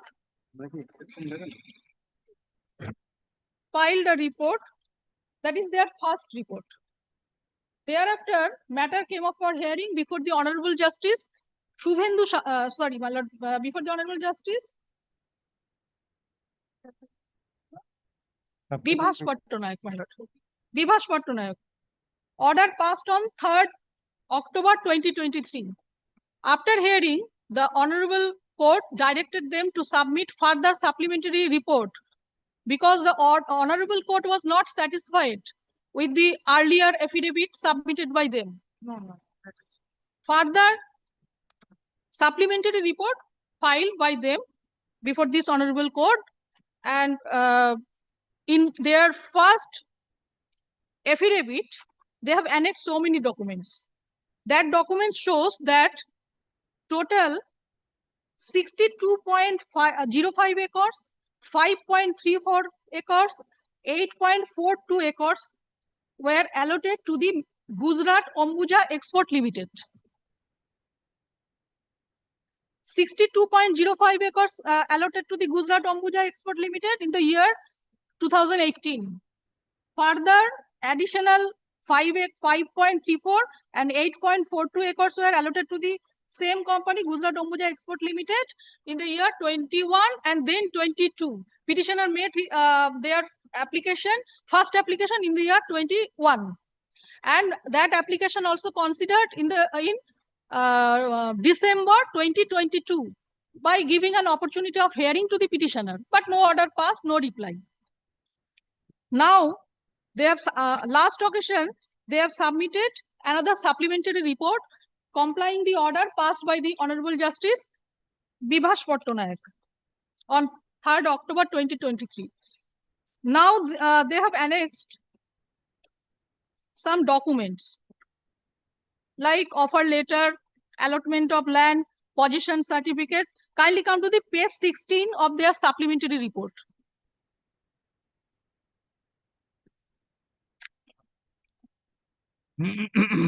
Last paragraph, land schedule. They have issued possession certificate to HON'BLE Agro Farming Fisheries Private Limited. Page 16. Yes, my lord. Last supplementary report.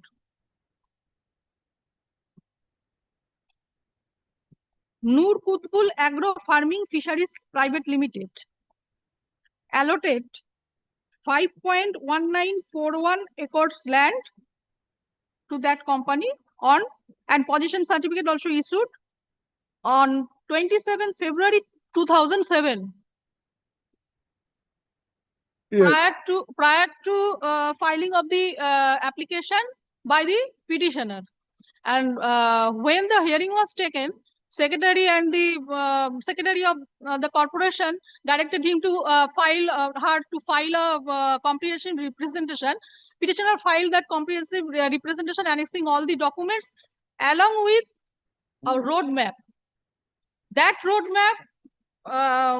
roadmap showing that still 8.32 acres land are available for the allotment. I have annexed that roadmap in my exception to their affidavit, first affidavit.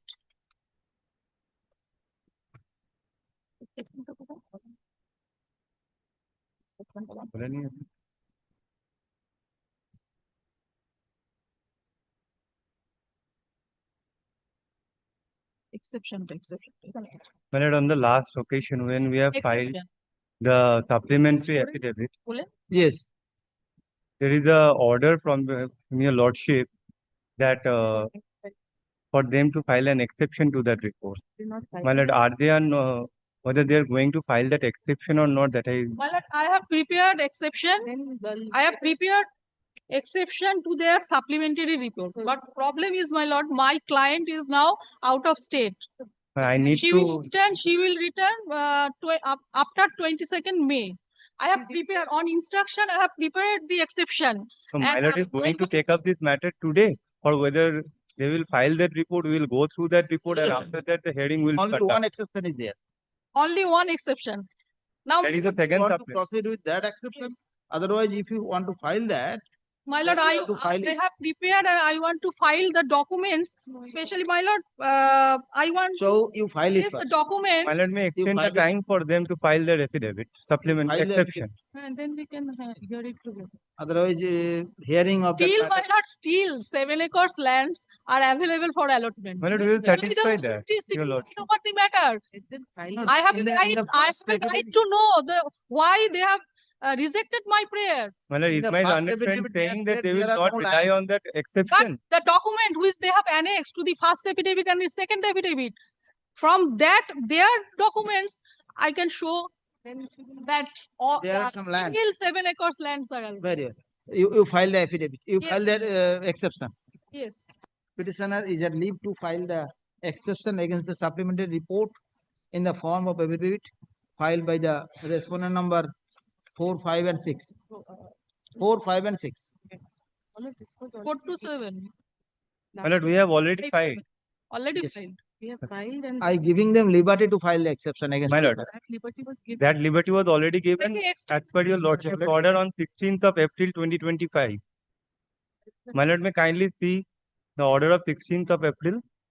Okay. That liberty was already been granted to them. So it is not necessary. So when you would be available to file the exception, Kindly extend the time, my lord. From their affidavit, I can argue the matter, my lord. Only I My am lord, when to they fix a time for hearing of the matter, then they will not rely on want to that. place this, this, place only one document. That is the right then you have to file the exception. Yes, my lord. Kindly extend the time. When you can file the exception? After 2nd of May. Respondent number কত সেখানে state respondent লিখেছিস? On the prayer of the petitioner, the time, the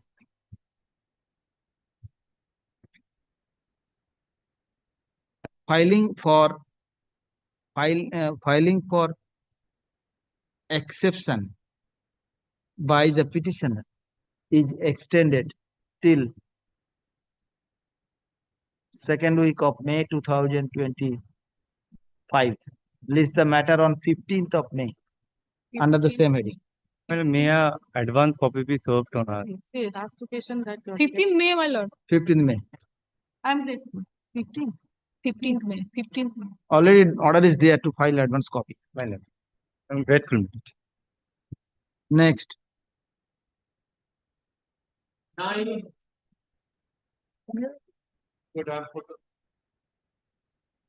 number 9, I am praying for not today, my lord.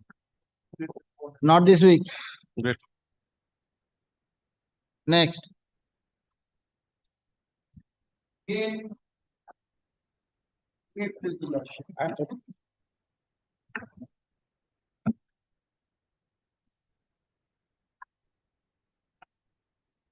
lord, petitioner is the owner of land that was acquired for, my lord, policy the annexure P1. This is the record of rights annexed. The land has been Whether acquired. state file a report, They have not filed any report, my lord, in this matter. And we are not getting compensation since long. We are suffering.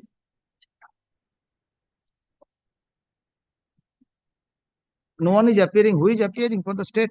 Really, Mr. Asim Kumar Ganguly. No, Mr. Secretary of our part, ki jano now.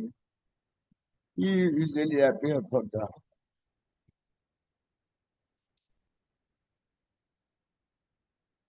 day appear. Chandicharan De. Mr. De was here. Just No, now he not was here. here. I'll inform let it be on Monday. Yes, not Monday.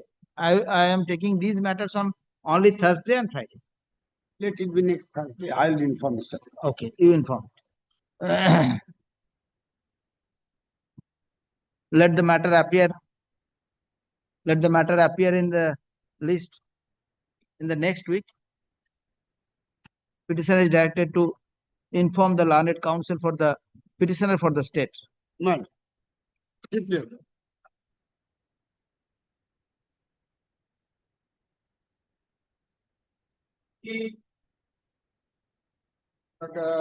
I am for the state respondents. Lordship has heard the matter yesterday, my lord. For the petition. I am for Union of India. Lordship, can you recollect, my lord, that matter, my lord, but the land has been acquired, my lord, of the petitioners, but compensation was not awarded in accordance with the law, my lord. So, my lord, the NHA, my lord, raised a maintainability point, my lord, which my lord was of the opinion that why, my lord, I have not taken recourse of section 34 of the Arbitration Conciliation Act, my lord. My lord, may I just, my lord, before I start, my lord, may I just, I know my lord is aware of the provision of section 3G, my lord. May I just read it once again, my lord? Yes. My lord, may I hand it over the book, my lord, of National Highway Act?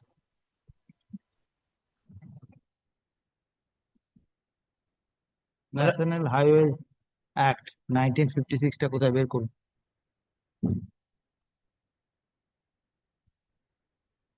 জি পেছি রাখুন।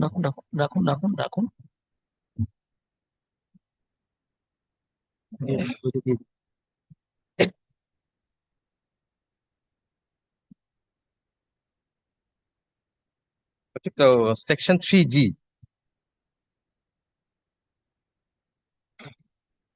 My lord. Section 3G says determination of amount payable as compensation. Yes. Provision 1, my lord. Where any land is acquired under this act, there shall be paid an amount which shall be determined by an order of the competent authority. Yes. 1. Second, or 2, where the right of users or any right in the nature of easement on any land is acquired under this act, there shall be paid an amount to the owner and any other persons whose right of enjoyment in that land has been effected in any manner whatsoever by reason of such acquisition, an amount calculated 10% for that land. My lord, 3 and 4 are, my lord, those one needs to be publication and another particulars for land is to be given. My lord, important section, my lord, in our case is section 5, my lord, 3G5.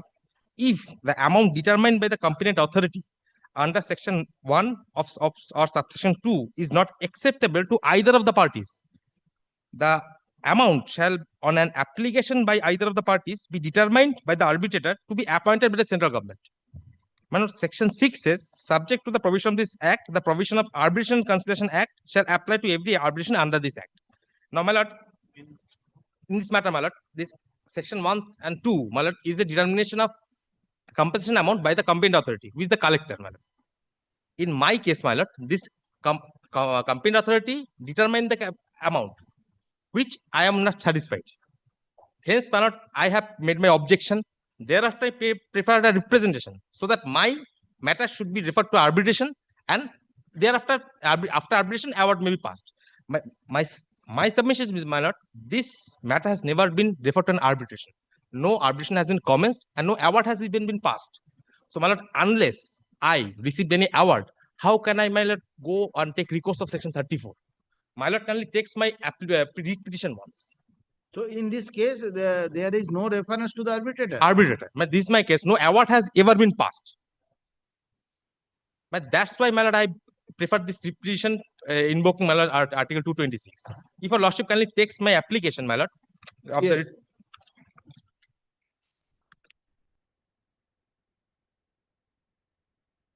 my lord kindly takes page 45 and extra P4 of my representation, my application. My lord, have your lordship get this, my lord? P4. Yes. My lord, this is the notice I received. This is received from where I gathered knowledge. Yes, this land has been acquired and this amount has been awarded. But this award is not an award pertaining to section 31 of Arbitration Conciliation Act. My lord, this award, my lord kindly send the bottom the collector. My lord kindly may I read it, my lord, for your lordship, my lord. মানে আপনার টাকা এত certainty প্রাপ্য হইয়াছে, যদি আপনি এই টাকা গ্রহণ করিতে ইচ্ছুক হন, তাহা হইলে এত তারিখে স্বয়ং বা যথারীতি রেজিস্টার এজেন্টের দ্বারা সহ আমার নিকট বেলা এত সার্টেন মোকম্মা উপস্থিত হইবেন।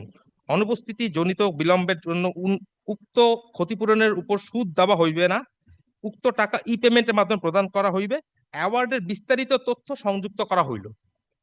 My lord, who has issued it? Collector, pursuant to Act of 2013, LA Act 13 Mote, and NH Act.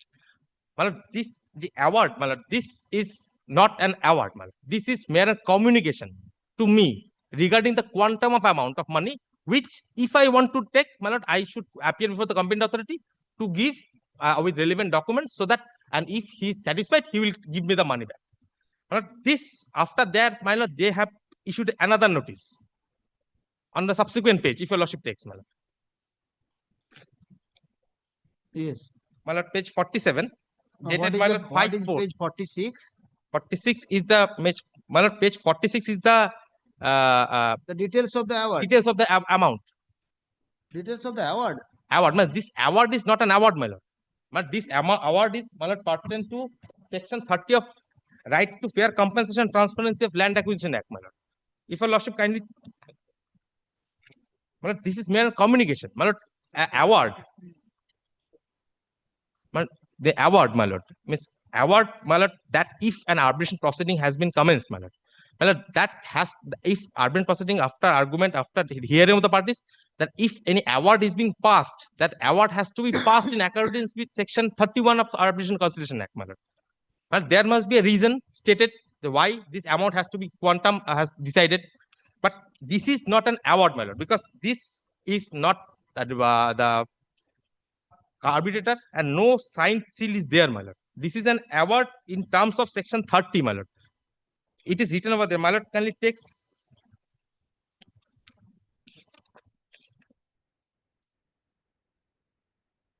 my lord, if your lordship kindly takes the section 30 of award and solitium. But this is a right to fair compensation of Act of 2013. But this award in term of section 30, my lord, if you lordship can see the collector 2013 সালের LA Act 30 মতে এবং NH Act 1956 সালের Act. But this is not an award. This is an award of solatium, which has been awarded. But this is not an award that has been passed in an arbitration proceedings, which I have preferred, my lord, the objection later, my lord.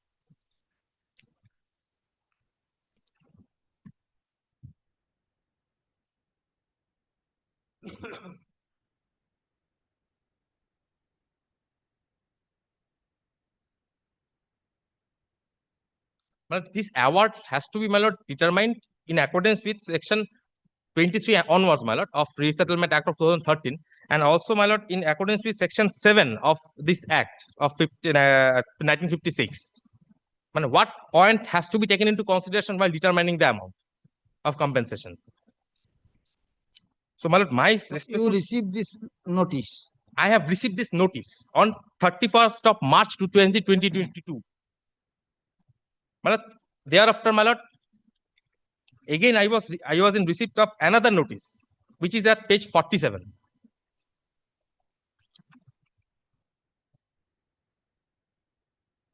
Yes. মানে this notice সেজ যে এর দ্বারা আপনাদিগকে জানানো হইতেছে যে জাতীয় সড়ক 32 নম্বর নির্মাণের বিস্তারিত উদ্দেশ্যে জমি অধিগ্রহণে নির্মিত আপনাদের আবেদন ভিত্তিতে উপর লিখিত তপশে বর্ণিত জমির উপর নিজ নিজ স্বার্থের অনুকূলে প্রমাণ্য হিসেবে যাবতীয় কাগজপত্র দলিল দরকারের সাথে সাথে নিয়ে কাগজপত্র এবং প্রত্যায়িত নকল সহ আগামী 12/4/22 তারিখে বেলা 11টা ঘটিকায় স্বয়ং ও ভারপ্রাপ্ত কর্মচারীর মাধ্যমে ভূমি অধিগ্রহণ দপ্তরে উপস্থিত থাকে শুনানি কার্যে সহায়তা করিবেন। But this is in pursuant to section 3A of the Act. 3G. 3A. My lord, this notice has been issued after, my lord. 3A. My lord, can you see at the bottom? Notice at the bottom, my lord. Who has issued it? No. In the top, it is issued notice under section 3G. G and my lord, subsequently. Is the authority 3A? 3A. My lord, is the authority. Is the authority. 3 is the authority. Last. My lord, thereafter I appeared on the next page, my lord. I appeared. Yes. And showed my dissatisfaction towards the compensation amount. Yes. And I have, my lord, preferred a representation towards the special land acquisition officer that I am not going to take this money. I am not satisfied with the amount because that quantum has not been assessed properly. Yes. That has not been replied, my lord. Subsequently, I preferred a representation. Yes. For reassessment and reevaluation, and so that my in pursuant to section 3G, my lord, 5. Yes. My lord, that has not been considered.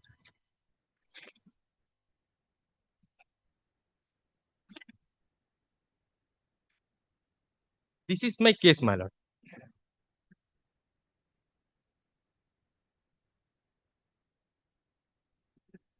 My representation is dated 8/8/2022, page 50.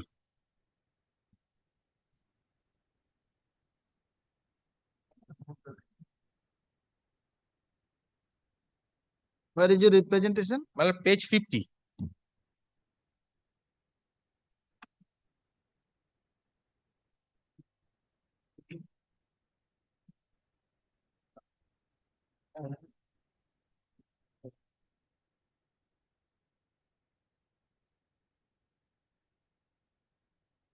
This is my case, man.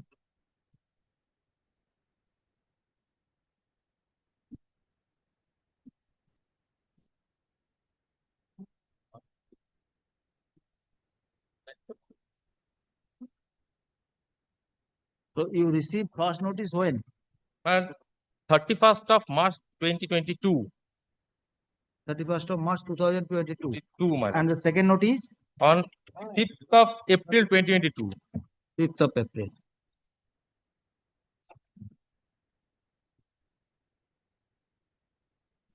On the first notice, the quantum of amount has been stated. And second notice, I was given an opportunity before the complaint authority.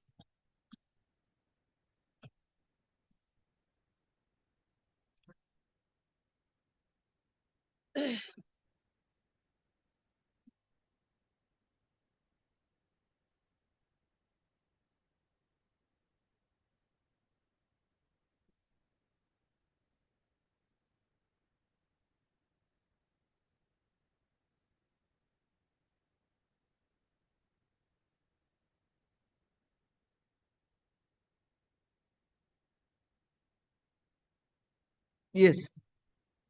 You are for the? Well, I am for the National Highways Authority. Not you are, who is for the state?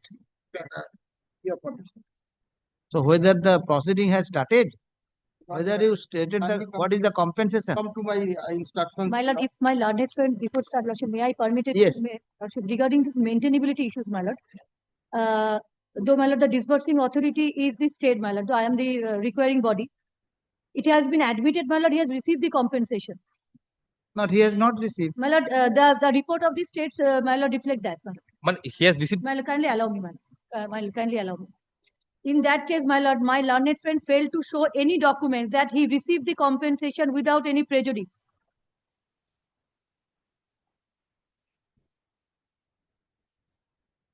Page 3, my lord, of the state report, my lord. No, here the petitioner is here in respect of the notices which was served upon him. My lord, the report said that the award of compensation was prepared for acquisition of the petitioner's land. Notice was issued to the petitioner Yes. to collect his compensation, and the petitioner had already been accepted the compensation. With objection. No, So- whatever may be, 3G notice has been served upon him. He has received the compensation. This is the fact. Yes. But after receiving the compensation, my lord, how, my lord, my learned friend said that this compensation have not been received and my right has been violated, my lord. Because his remedies lies before us, my lord, as per section 34. No. The proceeding has not been gone to the arbitrator at least. As he is saying, My lord. it was never proceeded to the arbitrator. My lord, then lordship in that case, my lord, he can file an application before the arbitrator. No, For the- arbitrator is the authority. No, my lord, arbitrator is, my lord. District magistrate, my lord. No, Yes, not my the lord. district magistrate. In this Arbitrator is otherwise. divisional Subject to correction, my lord, district magistrate is the arbitrator. Page 10, my lord. My instructions, District. my lord. Page 10. State report. Report. Yes, my lord. They have already filed the report in the form of affidavit.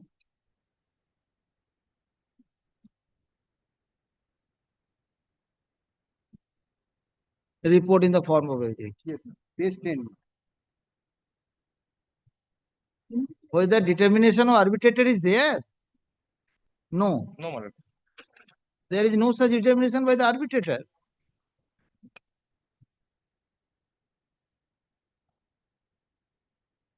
Page 10. Yes, ma'am. In pursuance of the subsection 5(3)(d) of the National Highways Act, the central government hereby appoints the officers mentioned in column district Malda Mushirabad, Uttar Dinajpur, Dakhin Dinajpur, Purva Medinipur, Paschim Medinipur, Bankura, like that, who will exercise the powers conferred and perform the duties imposed As arbitrator. Yes. Or under this act. So you say whether this matter of the petitioner was determined by the arbitrator or not. Not compensation has already been accepted. Let be compensation be accepted, otherwise whether compensation after arbitration or before arbitration.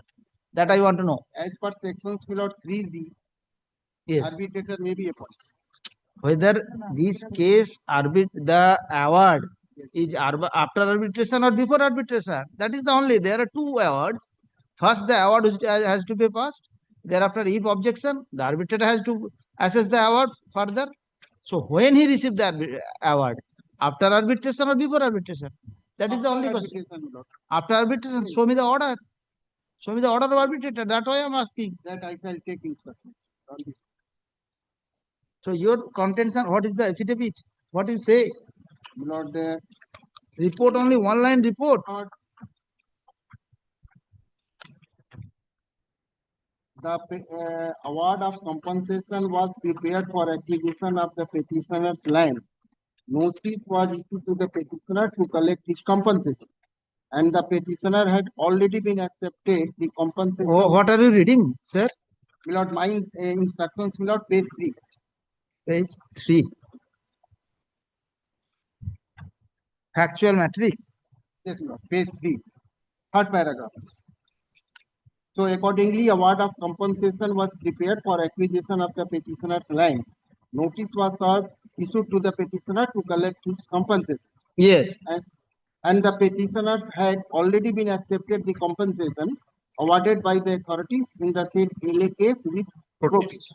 Now, the petitioner's grievances found in this writ petition is that he is not happy with the said compensation assessed by the authority, as he thinks that the compensation is low in comparison to the prevailing market value and demanding to reassess the value, which is totally false, fabricated and mislead of law, because award for the said acquisition purpose was prepared as per guidelines for preparation of the state under section 3(z) of the National Highways Act 1956, issued by the Joint Secretary, Land and Land Reforms Department, by such and such number, my lord, where calculation was made on the prevalent market value entirely.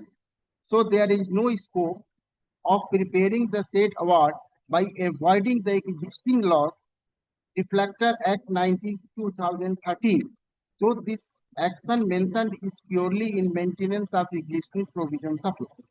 However, in section 3C5 of the National Highways Act 1956, it is provided that if the amount determined by the competent authority under subsection 1 or subsection 2 is not acceptable to either of the parties, the amount shall be on application by either the parties be determined by the arbitrator to be appointed by the central government, and the Ministry of Road Transport Highways, Government of India, has already been appointed the Divisional Commissioner Medinipur as the arbitrator in pursuance of the section 3.5 of the National Highways Act 1956 through budget notification. So in this case, there is no arbitration. So you prefer before the arbitrator? My lord, my one submission is your lordship. My lord, his prayer said, my lord, to cancel, resign and withdraw the notice dated atho and undertake the de novo arbitral proceedings. My lord, my learned friend, my lord, in his writ petition, I failed to understand, my lord, whether he is aware of that arbitral proceeding has been done or not. If that be so, my lord, his prayer should be in that way. My lord, there are two phases, my lord. One is 3G1, the award passed by the competent authority. Another is 3G5. After that, if you agree, you can place an application. In this case, 3G5 has not done. Has not been done, but his prayer is otherwise. Prayer is otherwise, and his pleading is also otherwise. As if, my lord, he asked for the de novo arbitral proceeding, as if the proceeding has already been completed. No, proceeding has not. Has not been completed. So, my lord, his prayer is otherwise, and his pleading is otherwise, my lord. So only lordship, he can lordship place this prayer C, that is a representation. Yes. Only to consider his representation. Yes, yes. Only This is the Also, my lord, prayer D, my lord.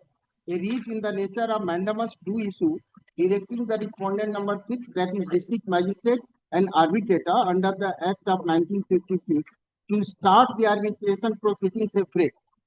Not afresh. There is no such afresh, no such arbitration. Why afresh? And my lord, prayer B, my lord. He also Only one lord, I am relevant. Lord, C. prayer C. Prayer C, my lord. The certified My lord, the copy of case the is award. maybe, my lord, these pleadings may be otherwise, as is, my lord, but You have only prayer C, nothing here. prayer C, my lords. If your lordship kindly grant me the leave to, my lord, consider the representation by the arbitrator, my lord, that will suffice, my lord. Okay, okay, okay. Because the arbitration proceedings has not been initiated. But that should be reflected in his writ petition. Yes, My lord. pleading That should is be otherwise. reflected. Yes, Pleading says the re-arbitration. My lord, that has, my lord, that I cannot change, my lord, what has been there in the writ petition, my lord. So you must be My lord, I beg, filing the writ petitions. my lord, I beg apology, my lord, I should have checked this. Behind you, there are some persons standing. That's why I am passing the orders. Otherwise, I will straight out reject the My application. lord, I beg apology, my lord. This is, I follow your lordship, but this is the case, my lord. Please take down.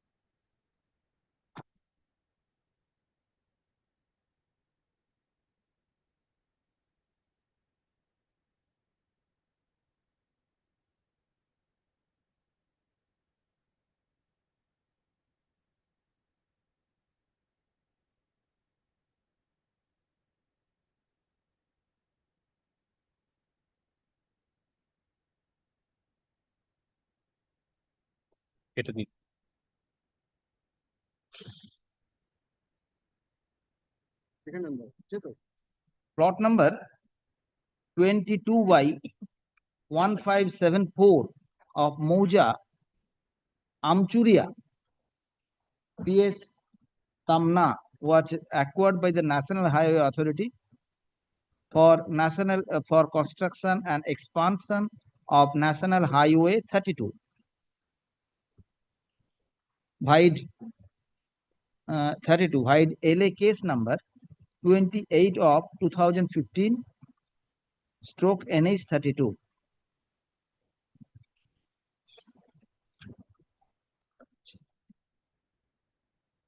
Petitioner, a portion of land of the petitioner was acquired by the said LA case. Accordingly, award of compensation was prepared for acquisition of petitioner's land. Full stop. Petitioner was served with a notice by the concerned authority on 31st of March 2022, determining his compensation. He again served with a notice under section 3G of NH Act 1956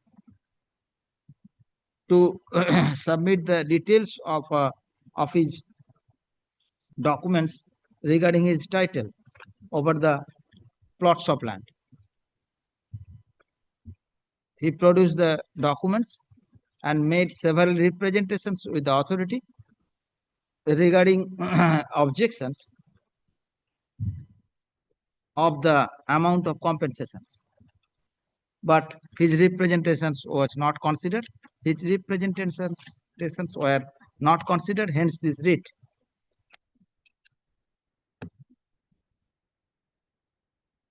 It is the contention of the learned counsel for the state authority that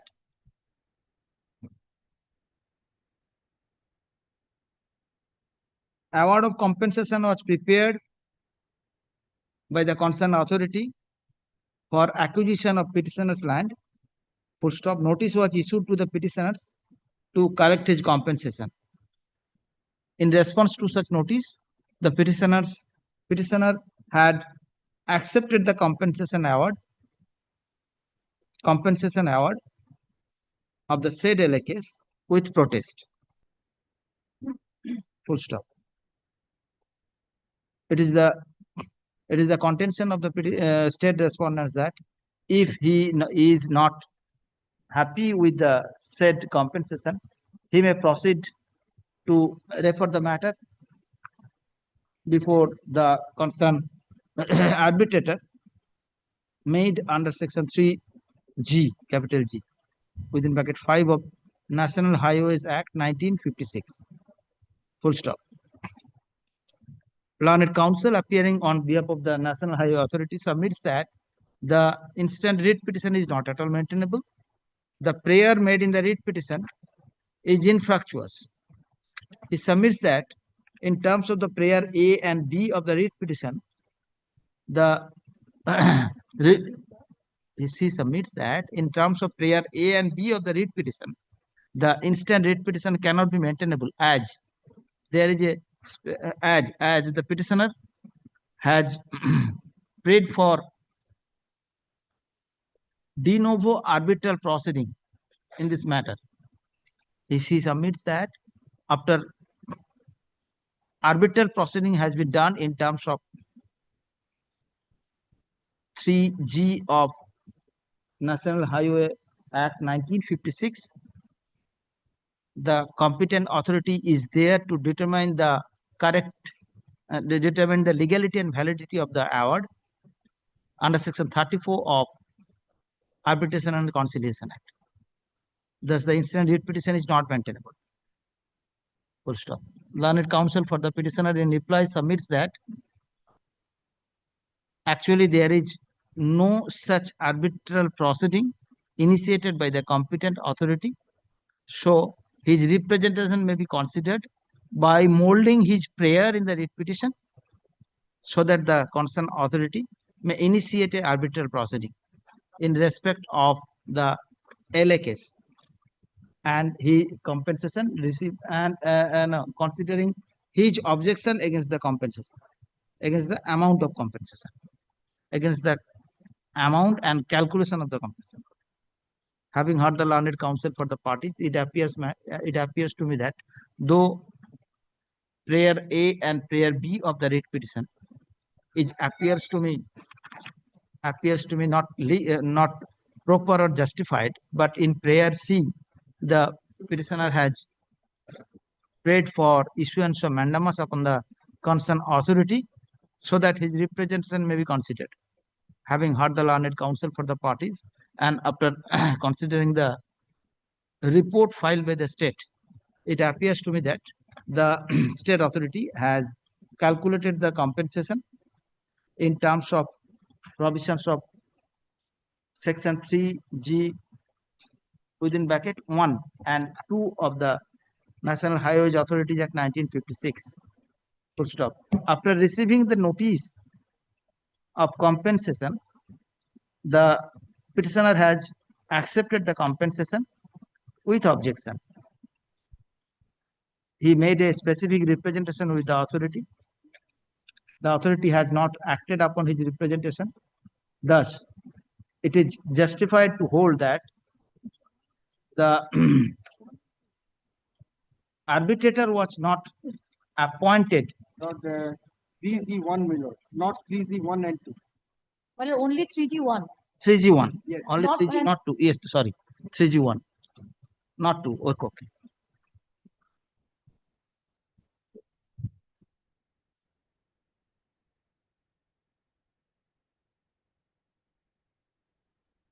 কি বললাম বলো? In terms of section 3G within bracket 5 of National Highways Authority Act 1956 in this matter.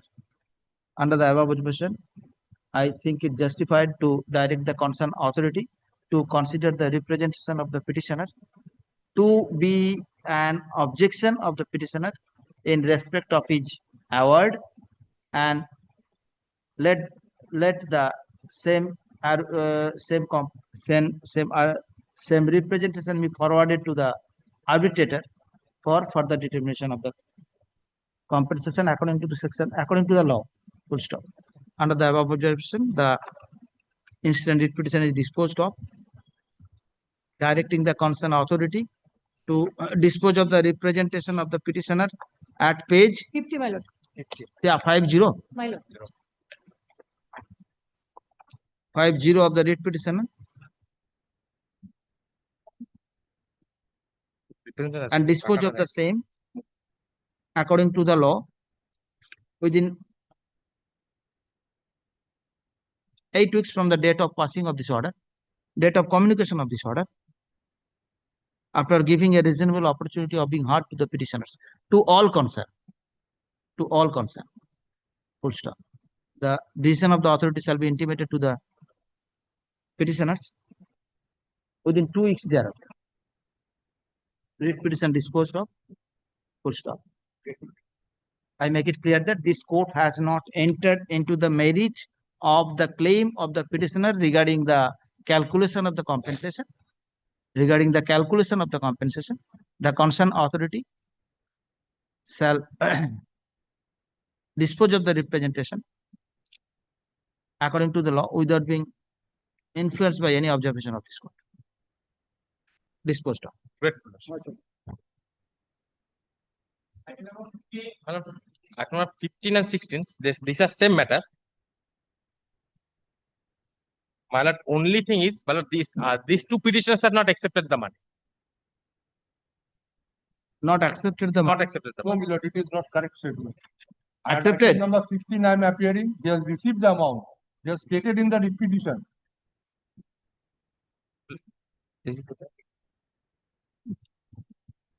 Now it's a disputed question of fact. Whether received or not. Received, my lord, he has stated in the petition, there is a allotment.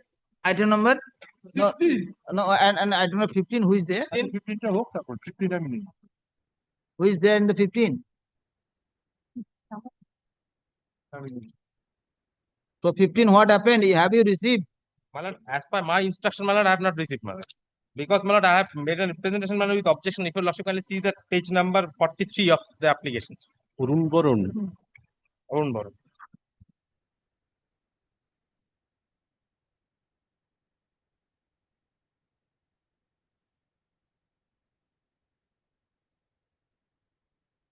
Same prayer, A and B and C. My lord.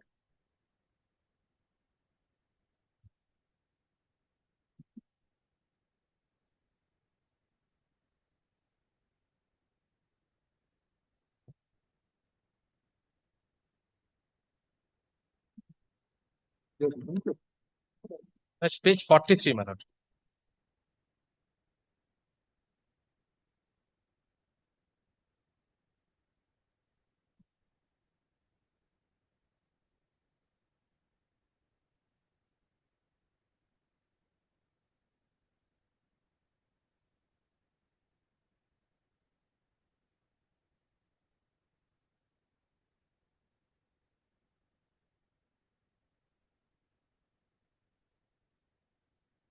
Where is your representation? My lord, my representation is at page 46. 46.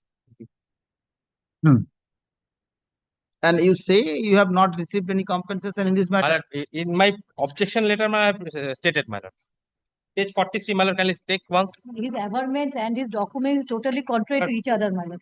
That is the You take proper instruction and come. Otherwise, I can dispose of the matter today. My lord, Only My lord, giving a okay, line so that dispose of only one, but okay, My lord, I am giving a line whether the amount taken by the received by the petitioner should be considered by the authority. my lord. Only this line will be sufficient. Please take down.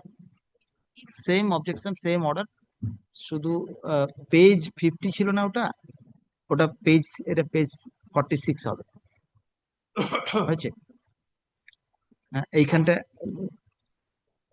46 এ ওই representation consider করার আগে যেটা বলছি dispose stop বলে যে order পেয়ারটা করলাম যে প্যারাটা করলাম লাস্ট প্যারাটা তার আগে লাইনটা লিখি it is not clear before this court whether the petitioner has accepted compensation or not. The state authority has made specific averment that the petitioner has accepted the compensation. However, the matter for receiving compensation by the petitioner in the first instance shall also be considered. The matter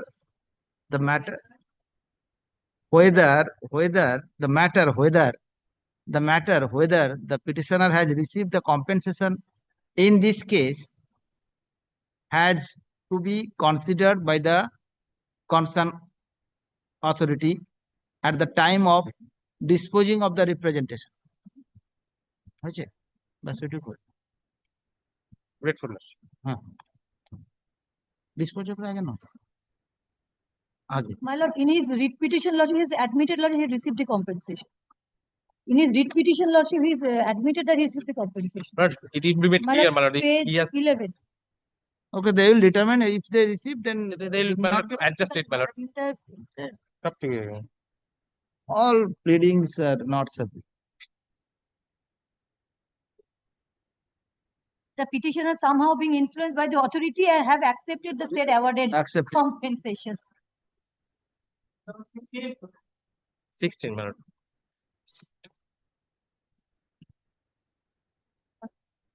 You have said that he has received the compensation. My lord.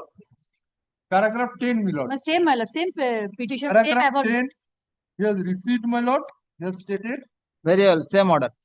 Same order. and my lord, page 50, the representation he has also stated.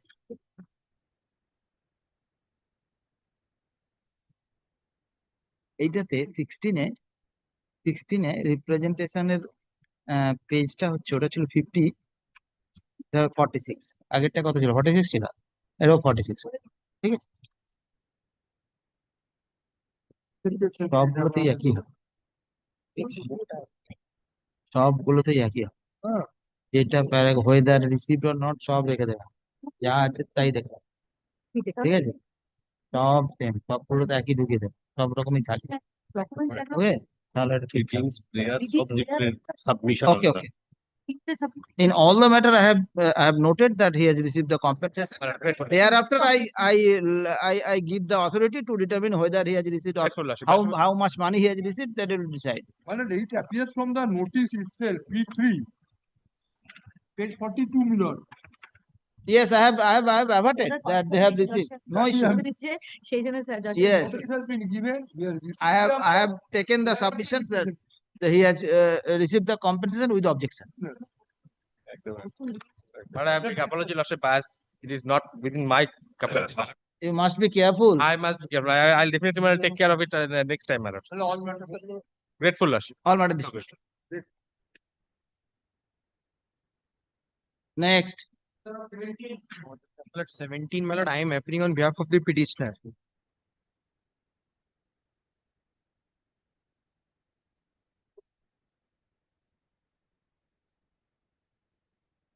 I am filing my affidavit in reply. A copy has been served. Who is appearing for the state? I am appearing on behalf.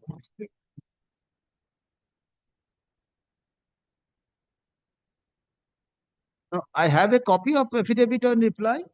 Perhaps, my lord, I do not know. It's a change brief, my lord. That is a difficulty. It's a change brief. This is the original copy. That is why, my lord, I'm in a dilemma that perhaps the same has not been filed. Let me see whether it is same or not. Well, I Kindly give the copy of this. but the copy has been served.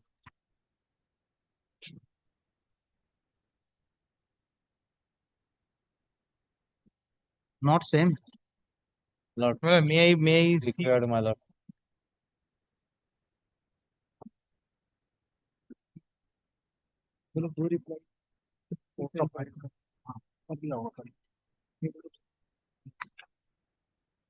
Then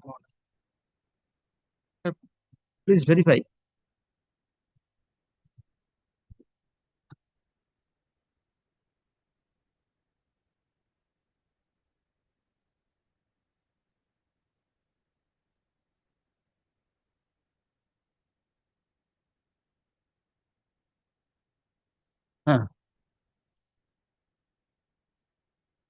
But the affidavit in reply are same, only the page numbers are different.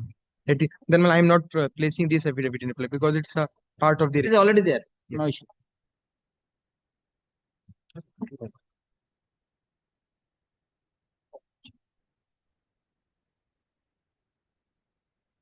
Yes. My lord, the point for consideration is, my lord, my lord, the petitioner, the lease has been granted by the land authority, that is a Salt Lake property, my lord, to the petitioner. My lord, in the meantime, my lord, the petitioner has made a will in the name the original lessee has made a will in the name of the petitioner. My lord, thereafter the executor has applied for the probate. My lord, the probate has been granted by this honorable court. Thereafter, my lord, Where is the order of probate? Yes, my lord, I am coming. Yes, what happened thereafter? My lord, thereafter, my lord, after getting the probate, I have intimated to the land authority and praying for mutate my names in the record because we got the probate. Thereafter, my lord, the authority have told me to pay the certain fee of rupees 10,000. That has also been paid. Thereafter, my lord, the number of date has been passed.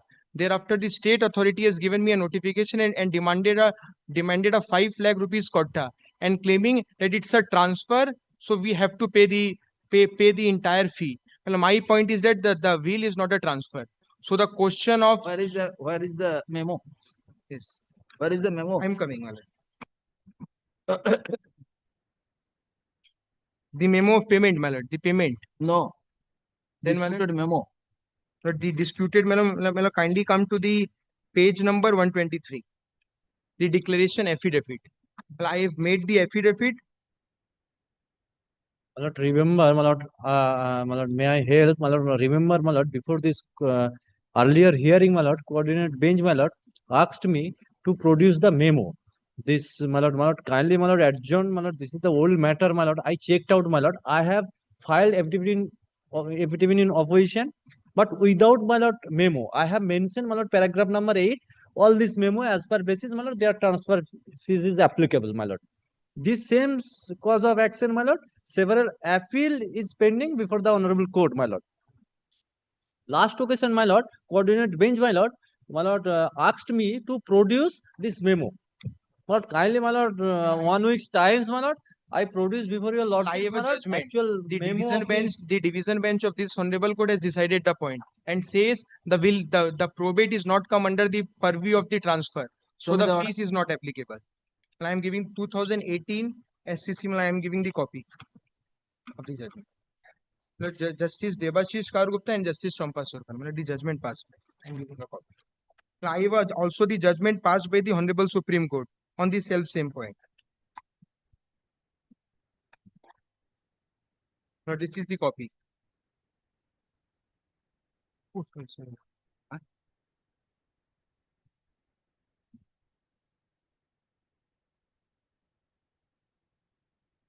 The paragraph number 3. Hello, the Honorable Single Judge in this case has allowed and saying to mutate the name and the fee will not applicable. My lord, the state has challenged that order before the appellate court in this Honorable Court. Honorable High Court says the division bench, the order passed by the Honorable Single Judge is absolutely on the way. And my lord, there is also a judgment of the Supreme Court. Supreme Court says, my lord, the transfer and assignment is not come under the purview of the transfer and assignment. It is a different thing. And the will by way of granting the probate is to paragraph number 3, the facts. And I am giving you the paragraph number 3, 4, 8. But the citation thereafter, my lord, 16, the judgment has been given. My lord, kindly come to the page number 5 of the judgment.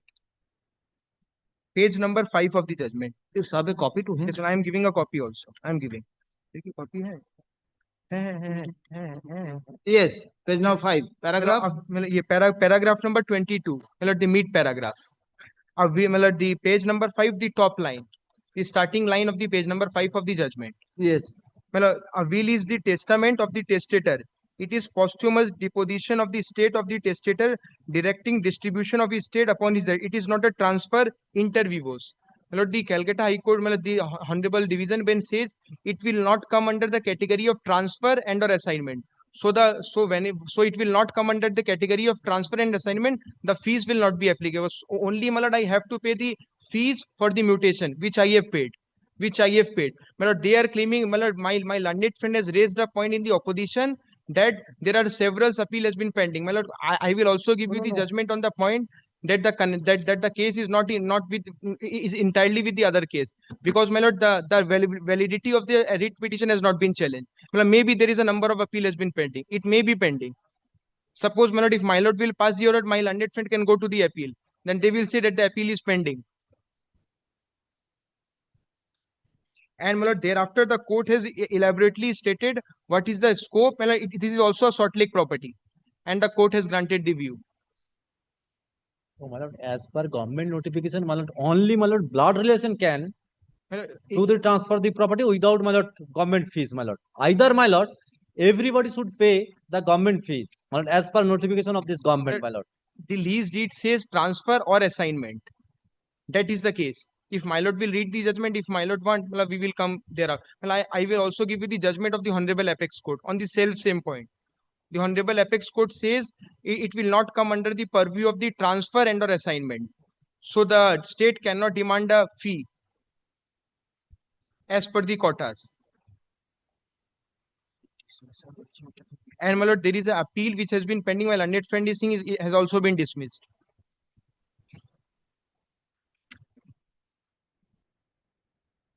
Now, may I point out the paragraph?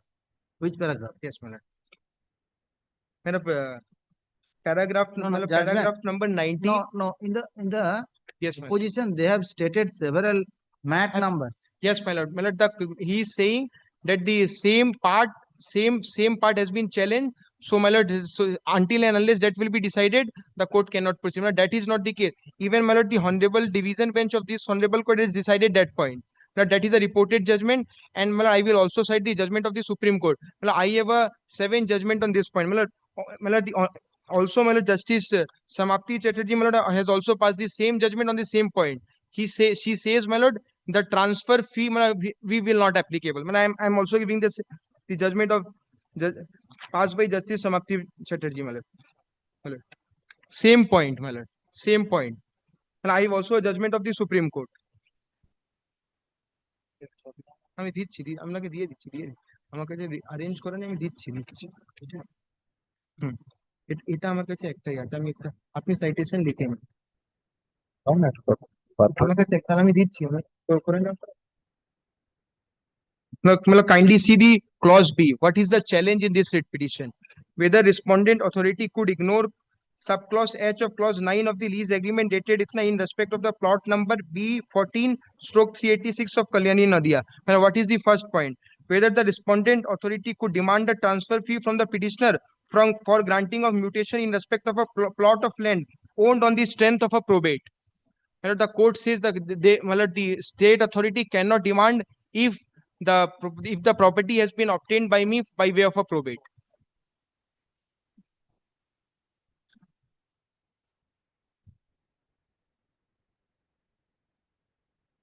Now, kindly see paragraph number 14 of the judgment passed by Honorable Justice Samapti Chatterjee. Kindly page paragraph number 14. Yes. Considering the submission advanced by the learned advocate appearing for the parties, and after perusing the record and also considering the subclause H of clause 9 of the said agreement, I find that the will has been probated by the learned court in favor of the petitioner.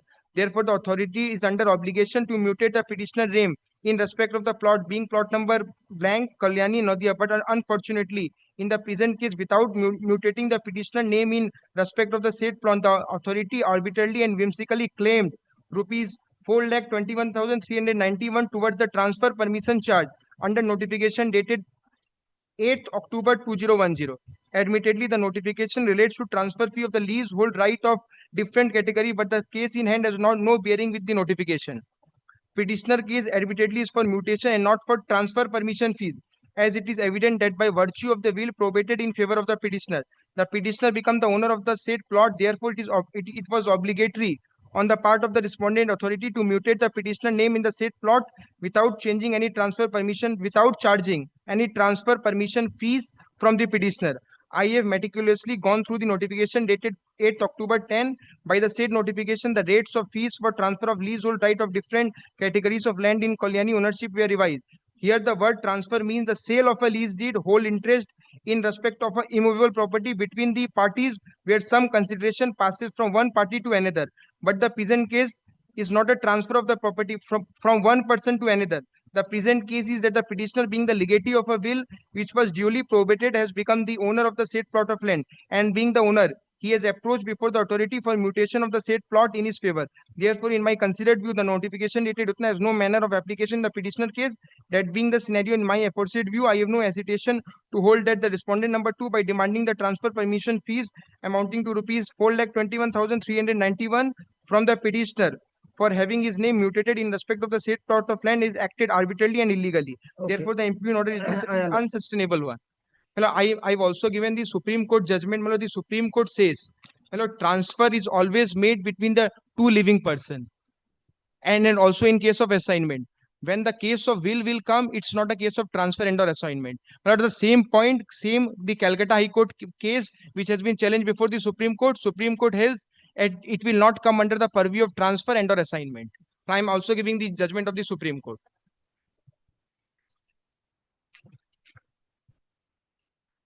Okay.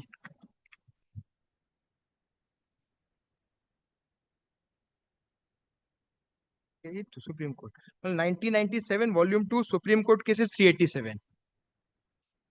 Same point will come. Well, this is a Salt Lake property, and the case decided by the Honorable Supreme Court is also a Salt Lake property, my lord.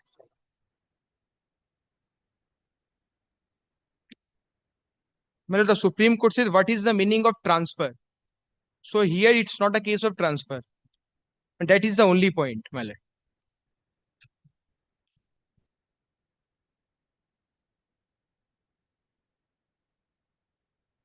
And my learned, the respondent has only raised the issue in regard to the fees and nothing much in this writ petition, my lord. Now kindly come to the notification. If my lord will see the notification. Page number 127.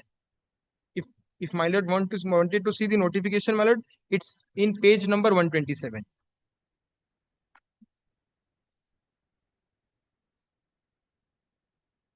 Yes. Yes, my lord, kindly see, my lord, point number 2.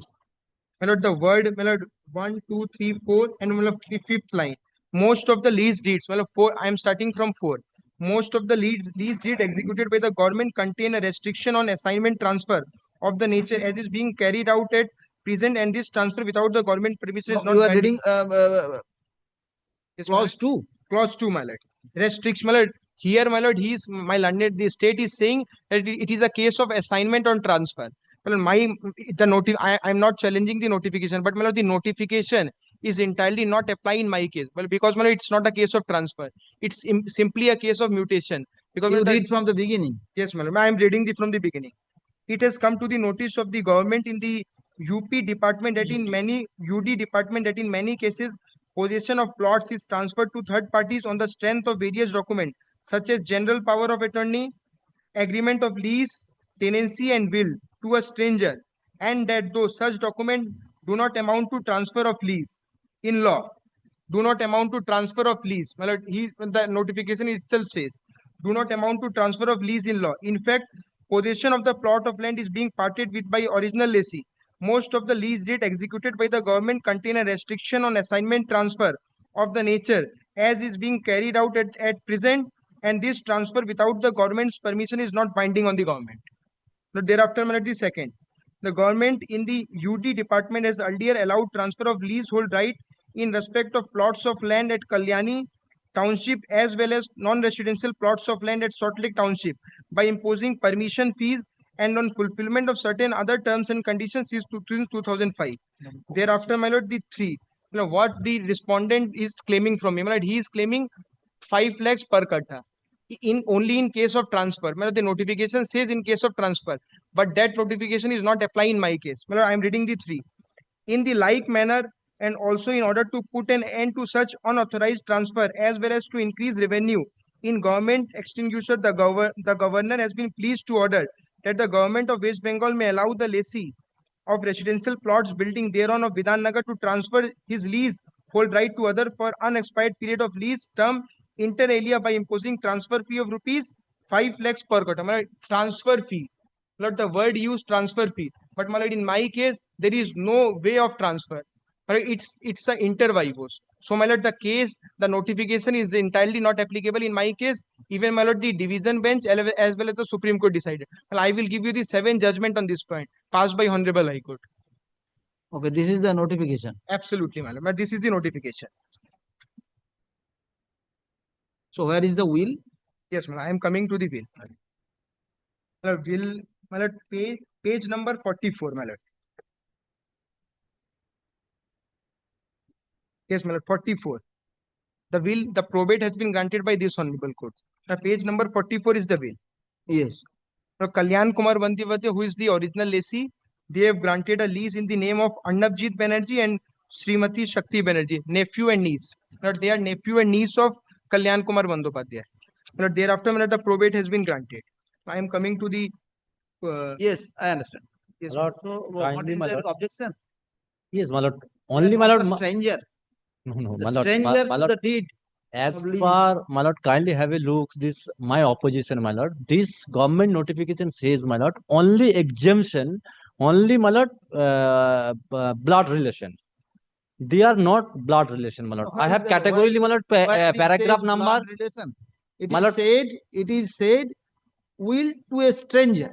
No, my lord, kindly have a look. This is the others notification. No, my lord. Other notification Show me the was there, notification. my lord. I have not, my lord. Kindly fixed, my lord. Previous occasion. They are not the blood relation. Because, my lord, kindly, my lord, have a look. This several notification, my lord. Only, my lord, blood relation, my lord. What do you mean by blood relation? My lord, I explained before your lordship, my lord, with notification, my lord. I satisfied You before show your the lordship. blood relation in Hindu law. My lord, kindly have a look. There is a long blood relation. No, my lord, only, my lord, exemption as per, my lord, transaction of the sale deed or, my lord, the gift deed, my lord. When, my lord, blood relation, my lord, 1%, 1.5%, my lord, and, my lord, others blood relation, my lord, 7%, my lord. So all blood relations. If your notification is on blood relations, then M3 F5 is the blood relation. You know the old Hindu law like that. This is the blood relations. Laws and everything is there. Lord, so where is the notification? Show me your notification. No, my lord, I have not annexed with my opposition, my lord. Kindly, my lord, several notification was there, my lord, and, my lord, appeal, my lord. I checked out, my lord, whether, my lord, 5-6 appeal, my lord. I checked out, my lord, whether appeal is, my lord, this same point, my lord. Same point, my lord. This is the transfer fees, my lord. There are some judgments also by the High Court and Supreme Court. You cannot stall a proceeding by saying. No, my lord. Kindly fix next week any date, my lord. Dispose of this matter, my lord. Very. My only problem, kindly make it as heard in part. Yes, that's fine. Yes, okay.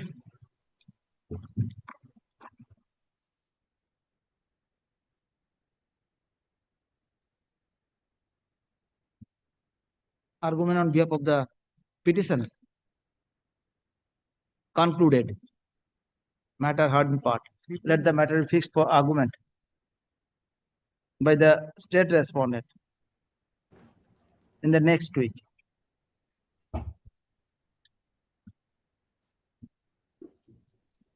It will appear first.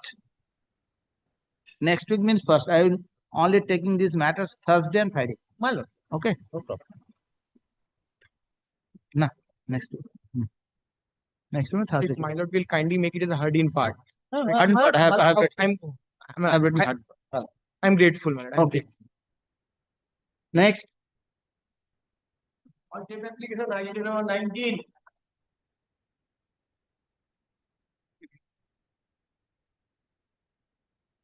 Next.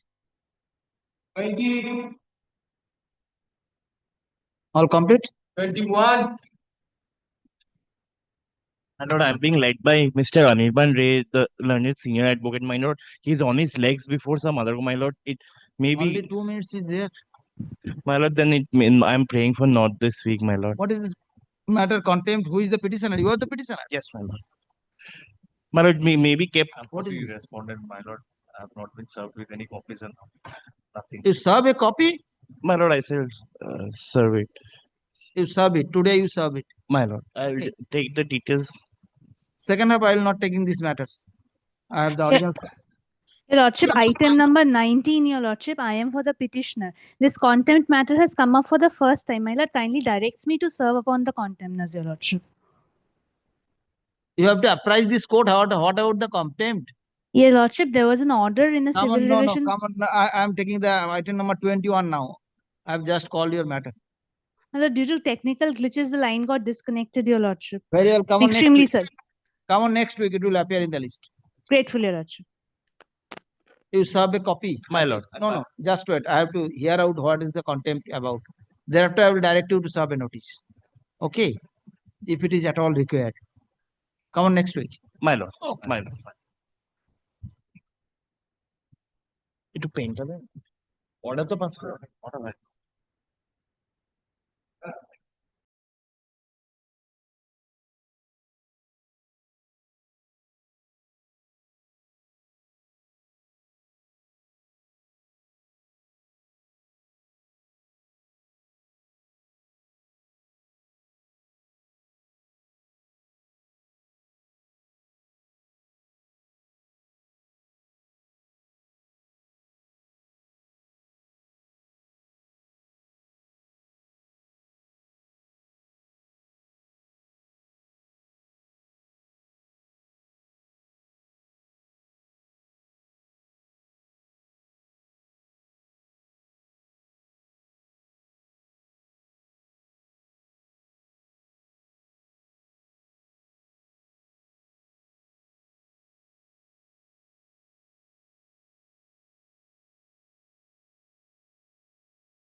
21 আজকে কত তারিখ 24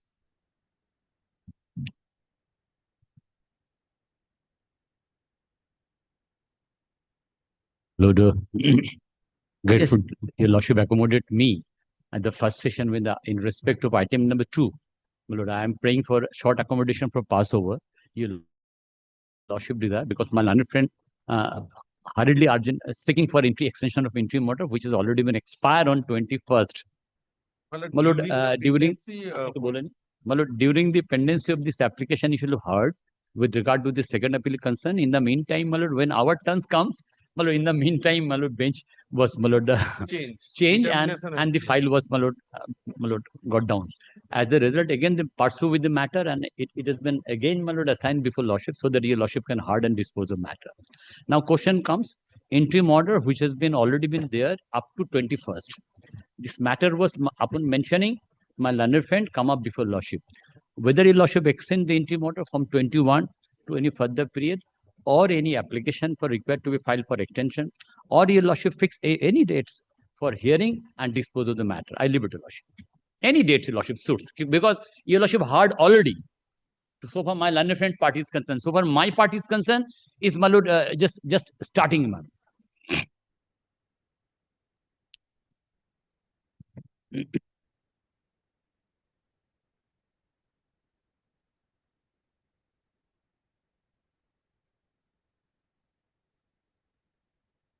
My lord, kindly go through the last day order.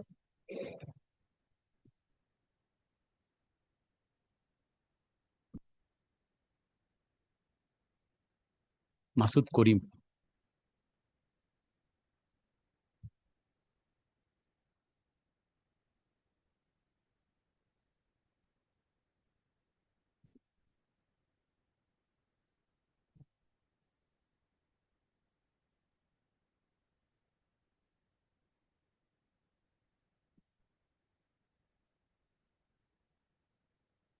What is the review application? My lord, review application as it should have been heard by the division bench. It was transferred to my lord Justice Arijit Banerjee.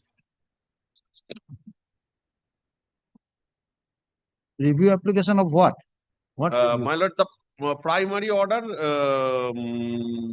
that was passed at the time of admission of the appeal.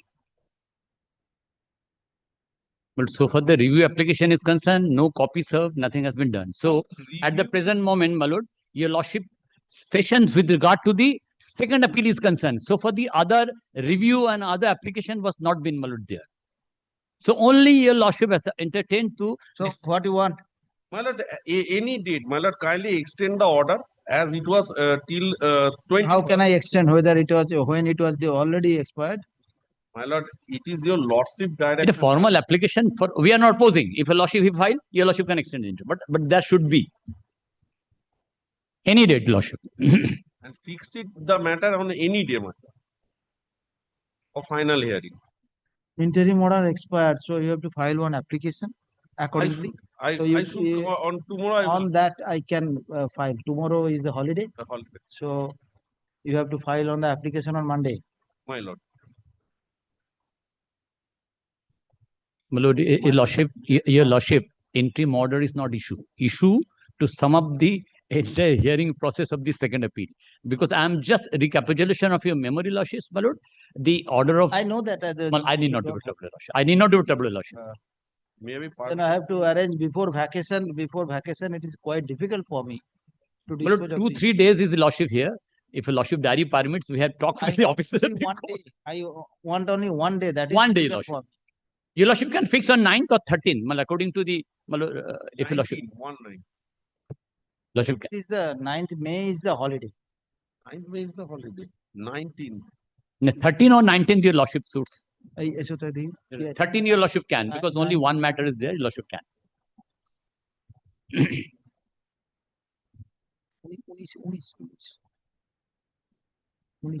19th. 19th 2 p.m. fiscal. 2 p.m. fixed and a lordship can. On mentioning this matter, we no list नहीं तो list है क्या on mentioning the matter be fixed on 19th of May 2025 at 2 p.m. for hearing of the second appeal. Lordship. And my lord, may be permitted to mention, my lord, as per the direction of this honorable court, as it is a part-heart matter, so your lordship, as per the order, this matter should have to be remain with your lordship. My lord, kindly go through the notification, my lord, once. No, I know the notification. And my lord, as your lordship, And you know the situation in the Delhi. my lord, You know the situation. Then my lord, as your lordship, after determination change, I cannot take up this matter. my lord, as Usually we take up this matter, but that situation goes otherwise. as Allegation is against the judge. previously granted the interim order, my lord, if I file again application, then it have to be heard thereafter the second application. My lord, I am talk with my friend, my lord. He is not Interim order expires, so you need to file one application. One-page application, my lord. I'm not opposing. Let it file and come up before lordship. We can extend. We are not opposing. Otherwise, you just stay for 19th. On the 19th, I can take up the matter. On 19th, No, I let shall it file dispose of the application with copy to me so that mention one. On 19th, I shall dispose of the matter. No issue. कौन ना मैं Joseph तो बोल Okay, okay. मतलब so kind of a lordship. Grateful to lordship.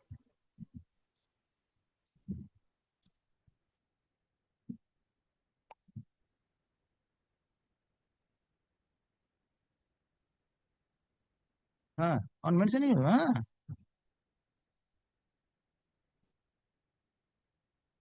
call original side matters.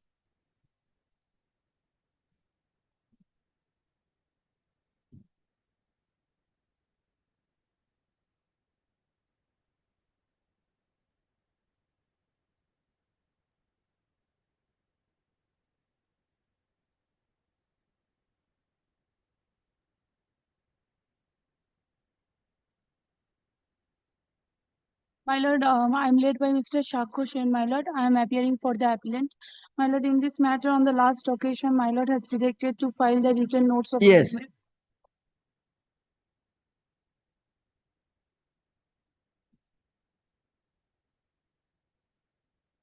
I am also filing my written note of arguments on behalf of the respondent number 2.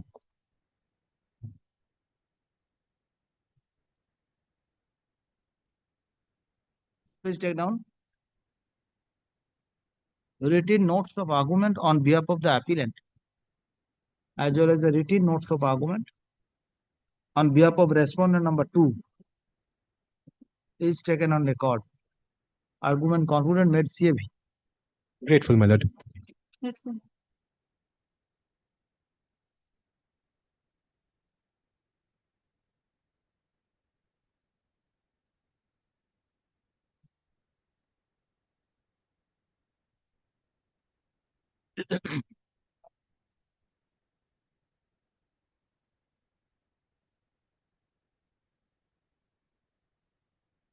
I'm hoping Mr. Surana will conclude today. Yes.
Yes. My lord, I was making my submissions on my claim relevant to electricity duty. Electricity duty. I have placed the contract conditions before your lordship. Yes. I have also placed the relevant provisions under the Bengal Electricity Duty Act. Yes. And I have also stated the reasons of rejection of my claim, and I have also submitted why I am challenging the award. Now, I'll place a relevant few documents before your lordship.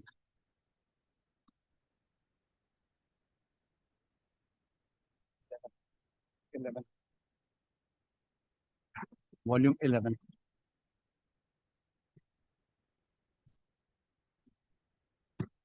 One 1579.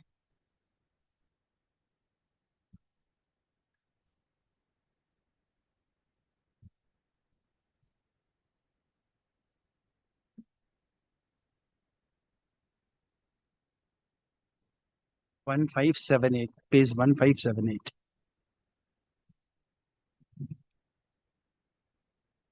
Page 1578, my lord.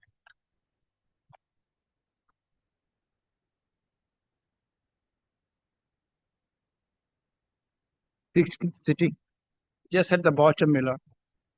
Yes.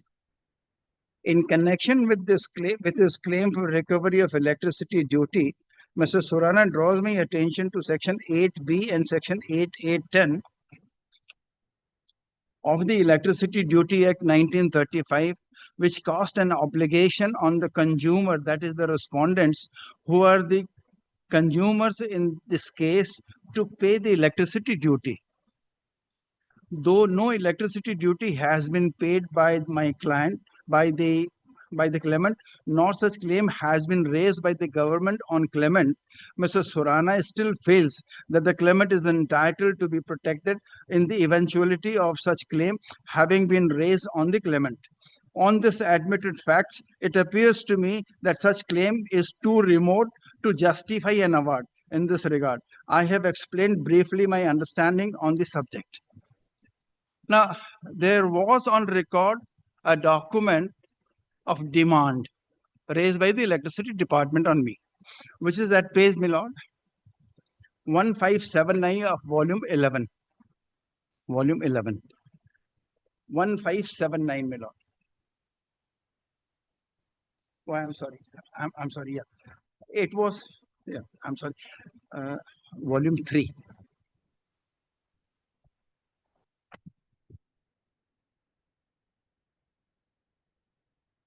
Page 313.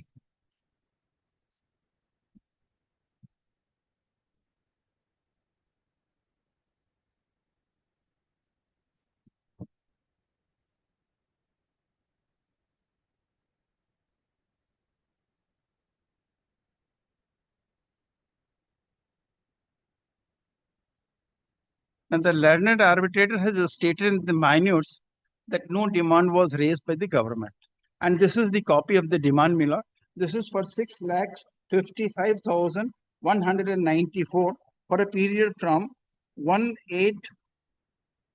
1st of August 08 to 30th of September 2009.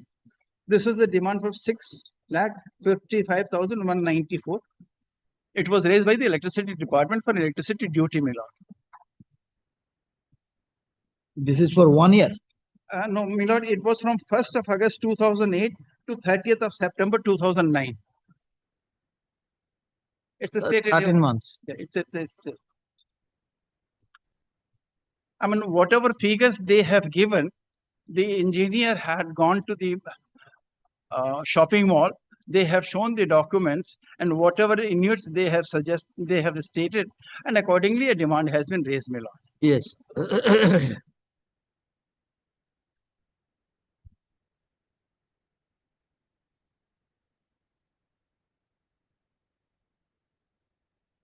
The arbitral record would show that the government has raised a claim for electricity duty on the claimant for a sum of 6,55,000 for the period from 11th of August 2008 to 30th of September 2009, my lord, and has also initiated recovery proceedings by its letter dated 26th of October 2009. This is the recovery proceedings also, my lord,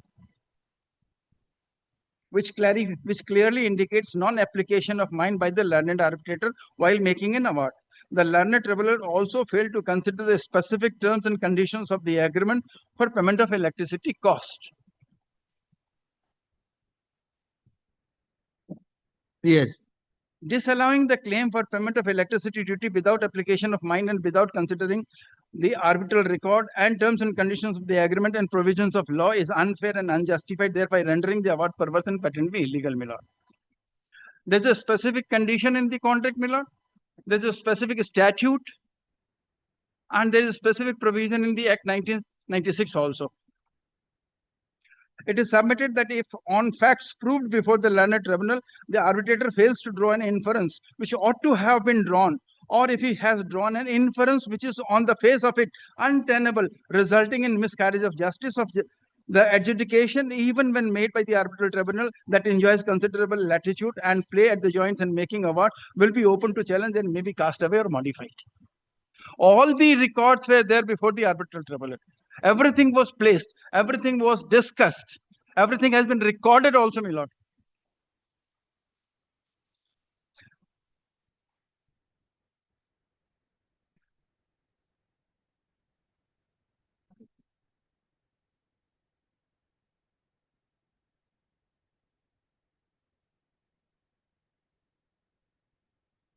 Now, it is clear that the juristic principle of judicial approach demands that the decision be fair, reasonable, and objective. On the opposite side, anything arbitrary and whimsical would obviously not be determination, which would either be fair or reasonable or objective. The award is neither fair nor reasonable and is so irrational and outrageous that it would shock the conscience of the Honorable Court, my lord.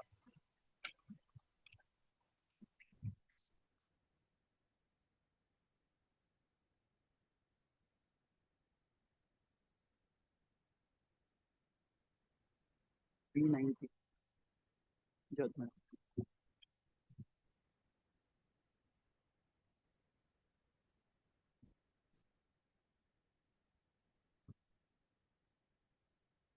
Since in the statute itself there is a clear provision for payment of electricity duty by the person who generates the electricity from the DG sets, the learned arbitrator ought to have allowed the claim of the petitioner.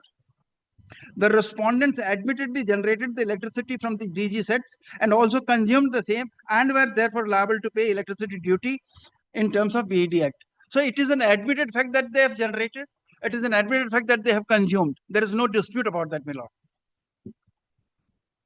And the rules made thereunder. Rejection of petitioner's claim thus is in contravention of the law. It is settled position in law that the court ought to decide matters on the basis of law as it exists and declare the same instead on the basis of what law should be. The arbitrator was required to decide on the basis of law, yes, not on the basis what it should be. The operation of statutory provisions cannot be stultified. Now, in this connection, my lord, I would place a judgment of the Calcutta High Court. Our volume judgment should be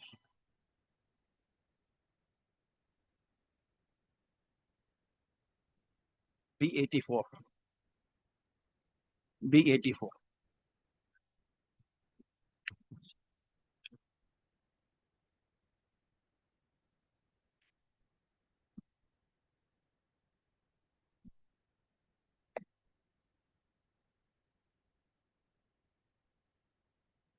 This is a judgment delivered by the Honorable Court, Calcutta High Court,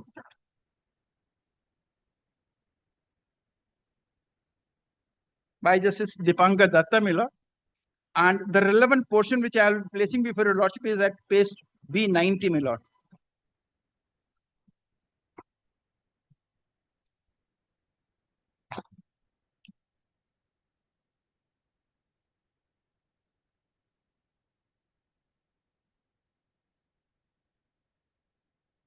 Page 6 of the order, my lord. Yes. Can I place it, my lord? The last paragraph, my lord. Two broad principles, rules of interpretation are well accepted.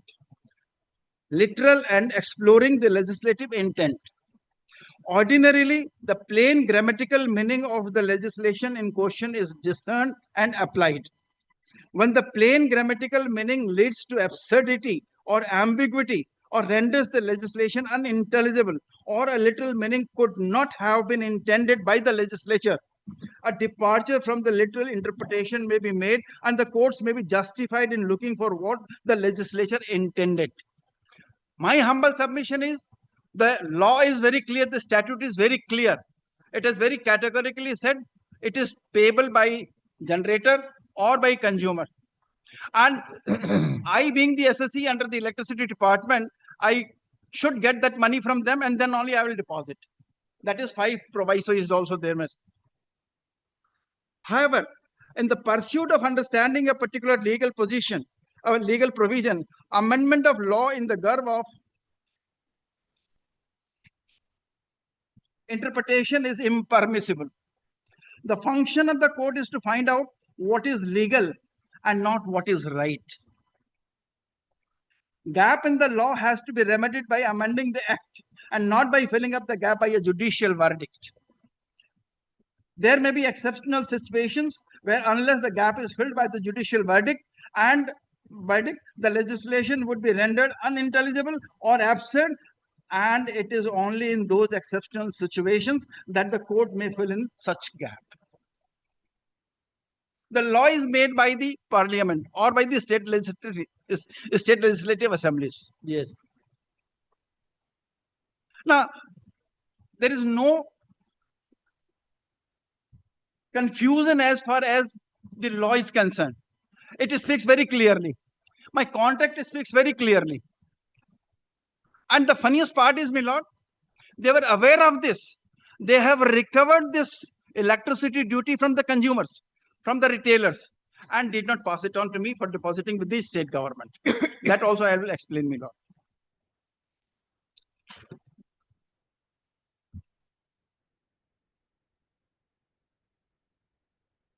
The learned arbitrator decided the matter strikingly outside his jurisdiction. An award which ignores express terms of the contract is bad and therefore perverse. The learned arbitrator overstepped the confines of the contract. The learned arbitrator wandered far outside the designated area. The learned arbitrator digressed far away from the allotted task.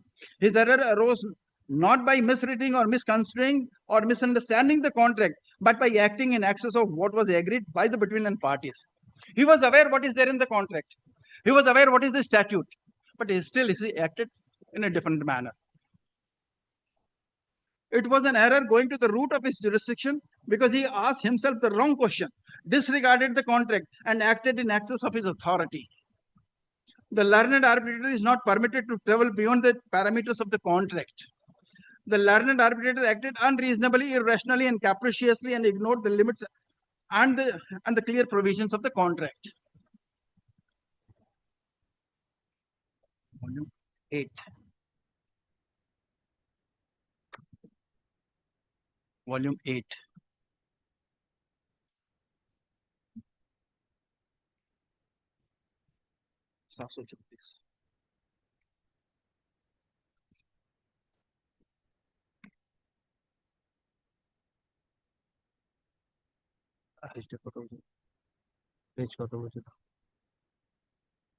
आगे 6 दिन आगे 6 volume 6 page 734 734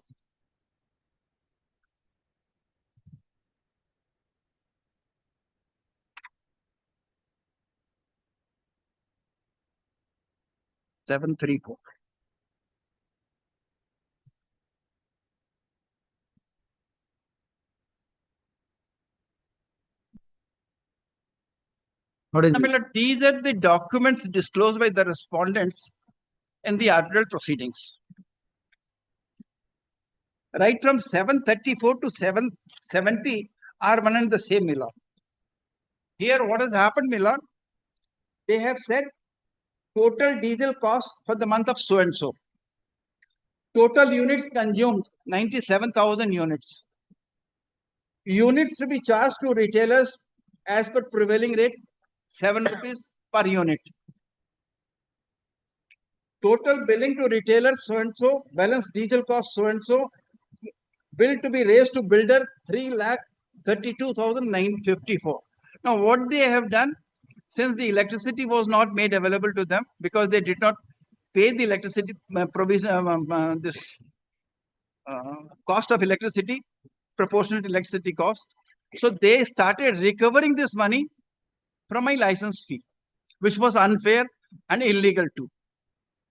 So here what I wanted to submit, my lord, they have claimed here 7 rupees. That they have claimed 7 rupees from the retailers. But in fact, they have claimed 750, my lord, which I will explain, my lord. Volume 8, 1103, 1103.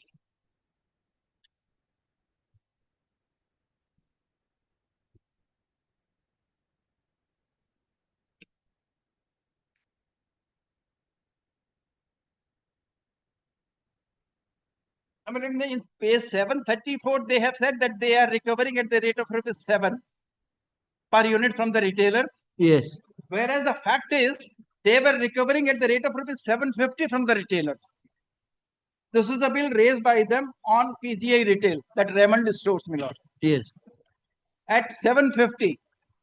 So they were fully aware of the electricity duty. In fact, they have recovered 10 paisa more, but still did not pass on that amount to me for depositing with the government.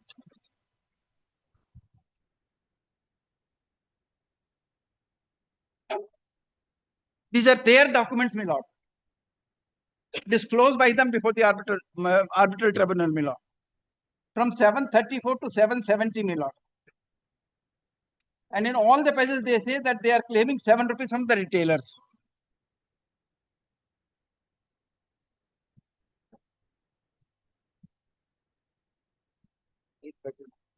Yes. So my humble submission before your lordship is that they were aware of the electricity duty. They were aware of the quantum of electricity duty. They have recovered it from the retailers. Still, they didn't pass it on to me for depositing with the state government.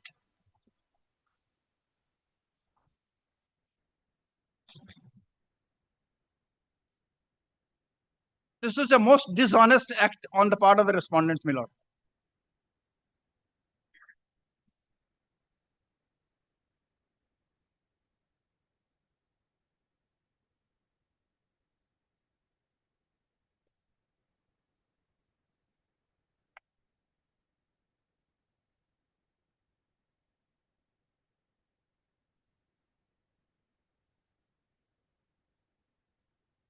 Yes. In this connection, my lord, may I place a judgment of Bombay High Court probably?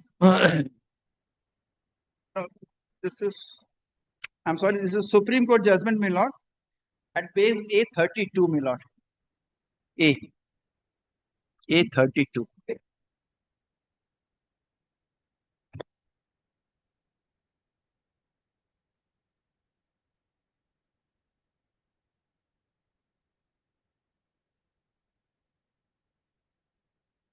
This is a judgment delivered by Honorable Supreme Court in Patel Engineering versus Northeastern Electric, my lord.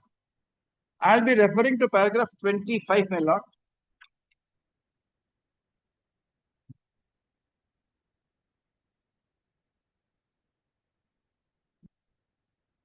At page A38, my lord. Yes. The High Court in paragraph 52 came to the finding that the findings in the award suffered from the voice of irrationality and perversity and held as follows. The arbitral award at the findings of the learned arbitrator suffer from the voice of perversity. The learned arbitrator has taken into account various factors irrelevant in coming to the decision and has ignored vital clauses of the tender documents like clause 2 and various sub-clauses, that is sub-clause 2.1, 2.8.7 under clause 2 and clause 3 and various sub-clauses, that is so and so. The learned arbitrator has taken into consideration an irrelevant fact that while making provisional payment, the initial lead of 3 kilometers has been deducted and that this shows that clause so and so are applicable. The provisional payment was an interim arrangement and was preceded by meetings dated so and so, wherein it was specifically agreed between the parties that HOP NIPCO would take steps for referring the dispute to arbitration, and that till the arbitral award, the payment would be made as per the prevailing provisional rate without any escalation, and that final rate payable for transportation of sand and boulder shall be done on implementation of the arbitral award. As such, the fact that provisional payment was made by deducting initial lead of so and so was an irrelevant fact for deciding the issue. The finding of the learned arbitrator having been arrived at by taking into account irrelevant factors and by ignoring vital clauses, the same suffer from vice of irrationality and perversity. It must be borne in mind that the arbitral award in question are declaratory arbitral awards and involved interpretation of clauses so and so of the conditions of contract, and the learned arbitrator was required to interpret the same in accordance with the established rules of interpretation. The findings of the learned additional deputy commissioner Shillong, while upholding the arbitral award of the learned arbitrator, also suffer from the similar vice. We are therefore of the considered view that common order dated so and so passed by the learned additional deputy commissioner Shillong in arbitration case so and so, as well as the 3 arbitral awards dated so and so passed by the learned arbitrator warrant interference in these appeals under section 37 of the Arbitration and Conciliation Act.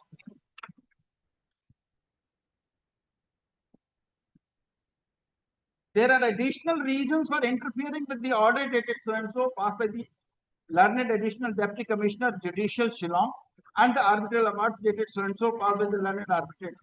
As the learned counsel for the appellant has submitted, the potential effect of the arbitral award on public exchequer is that the appellant, which is a public sector undertaking, will have to pay a sum of rupees 3.56 lakhs for every truck load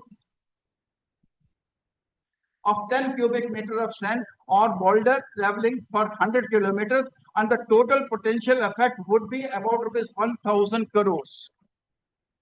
We are of the considered view that payment of rupees 3.56 lakhs per truck, 3.56 lakh per truck, 10 cubic meters of sand or boulder, is definitely a case of unjust enrichment, which is contrary to the fundamental policy of Indian law.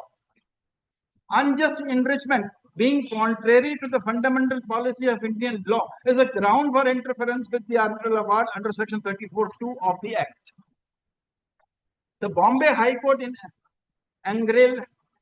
Anjarlehar Structural and Civil Engineering Company versus Municipal Corporation of Greater Mumbai has recognized unjust enrichment of a party at the cost of a public exchequer as being against the fundamental policy of Indian law. This is what the respondent have done here, my lord. Absolutely a case of unjust enrichment.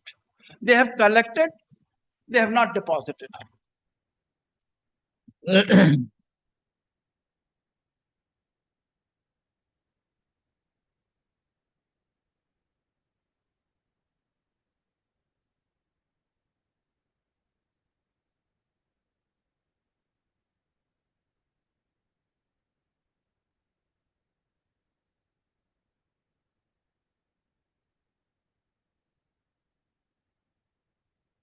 Yes.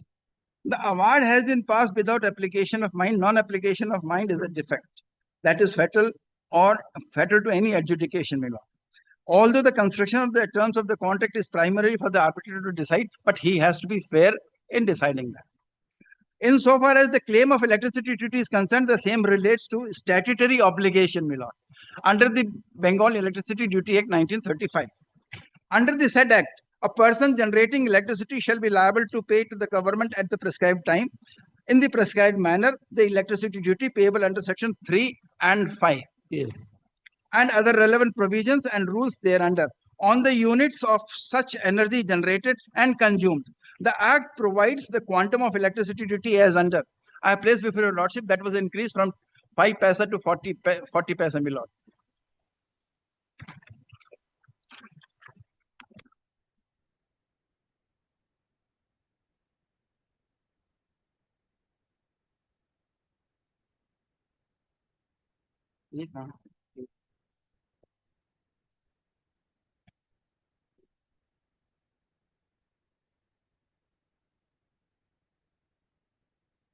Page 25.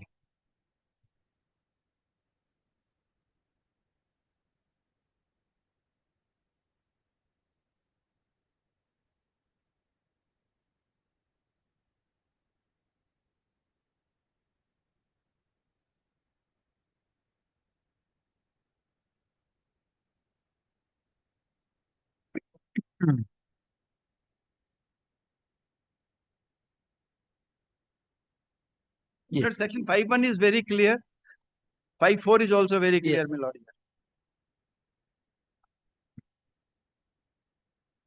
My lord, I will be placing, matching this, that why it should not have been done, my lord, and why it should be set aside, my lord.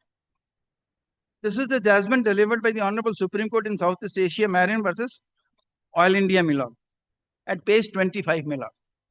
A25.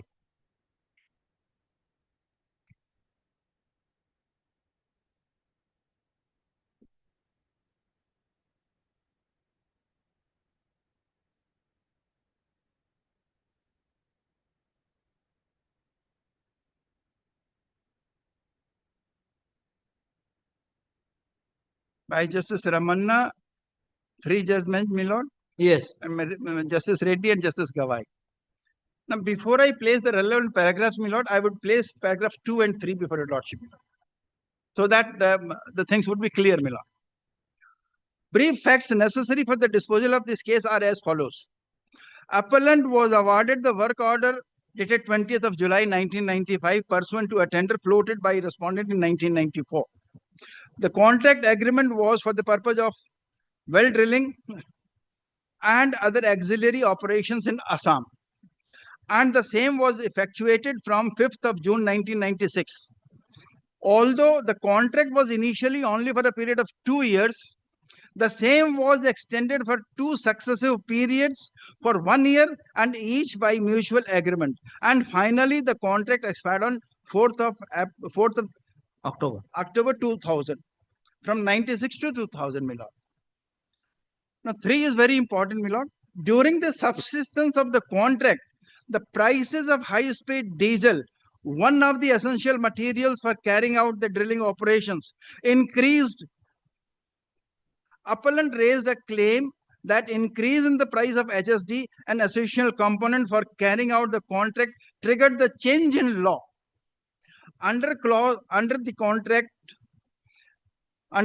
clause 23, and the respondent became liable to reimburse them for the same. This is what they have said. When the respondent kept on rejecting the claim, the appellant eventually invoked the arbitration clause, wide letter dated so and so. The dispute was referred to an arbitral tribunal comprising so and so. So my humble submission is that that variation was not accepted. The diesel increase cost, rate of diesel cost, was not what is not part of a contract, my lord. But still arbitrator accepted that, my lord. I'll place paragraph, my lord, 25 at page A30, my lord.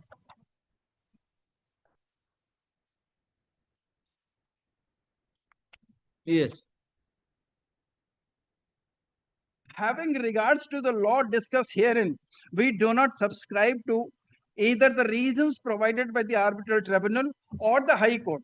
Although the arbitral tribunal correctly held that a contract needs to be interpreted taking into consideration all the clauses of the contract, it failed to apply the same standard while interpreting clause 23 of the contract.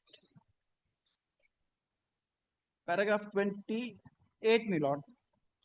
In this context, the interpretation of clause 23 of the contract by the arbitral tribunal to provide a wide interpretation cannot be accepted, as the thumb rule of the interpretation is that the document forming a written contract should be read as a whole and as far as possible as mutually explanatory. In the case at hand, this basic rule was ignored by the tribunal while interpreting the clause. 29, my lord. The contract was entered into between the parties in furtherance of a tender issued by the respondent herein. After considering the tender bids, the appellant issued a letter of intent. In furtherance of the letter of intent, The contract was for drilling oil wells and auxiliary operations. It is important to note that the contract price was payable to the contractor for full and proper performance of its contractual obligations. Very important, my lord. Yes. Further, clause 14.7 and 14.11 of the contract states that the rates, terms, and conditions were to be in force until the completion or abandonment of the last well being drilled. Means up to 2010, no variation was payable, my lord. And the price of diesel, no variation was payable. Still, it was paid. It was stuck down, my lord. Paragraph 30, my lord. From the aforesaid discussions, it can be said that the contract was based on a fixed rate. The party, before entering the tender process, entered the contract after mitigating the risk of such increase. If the purpose of the tender was to limit the risk of price variation, then the interpretation placed by the arbitral tribunal cannot be said to be possible one, as it would completely defeat the explicit wording and purpose of the contract. Now, my contract is very clear that the sub-licensee has to be at the cost of electricity. The law is very clear that they are liable to pay. Yes. And they have, the funniest part is, my lord, they have collected, did not pay. Contrary to provisions of law, making them unjust enrichment.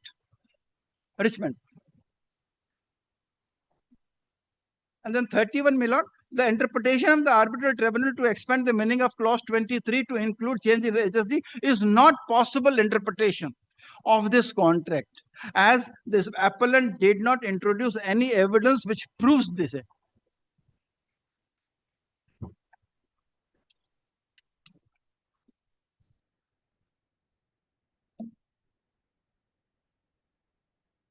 Now, in view of generation of electricity by the respondents on a regular basis from the DG sets installed by the petitioner only for backup power at the premises, the state has raised a demand of rupees 6.55 lakh at page 313. I have just placed, my lord, issued by the Director of Electricity, Government of West Bengal for the period from 11th of August 2008 to 30th of September 2009.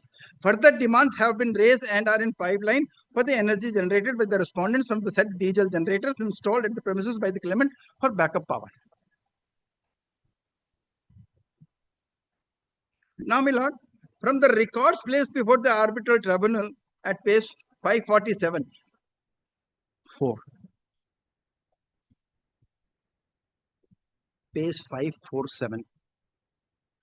546 diye the 546.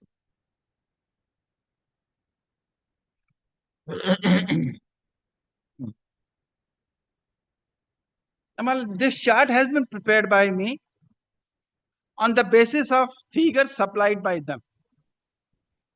Figures supplied by them. Supplied by them. They have forwarded the figures. Energy generated, diesel purchase, like that.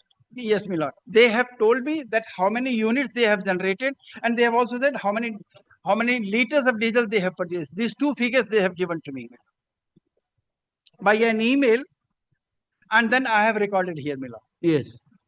Now, my lord, the first column is the month and year. The second is energy generated. Which they provided? Energy generated from the DG sets which I have provided. So it varies from 1.22 lakhs, 1.74 lakhs, 158 lakhs, 132, and the last is 1,61,820. This is the generated unit in the DG sets. Yes, my lord. In the DG set, how many generated? How many units are generated? My lord, in fact, they must have generated more. These are the units for which they have claimed the payment from the retailers. Okay. The units may have been more, but I don't have that, my lord.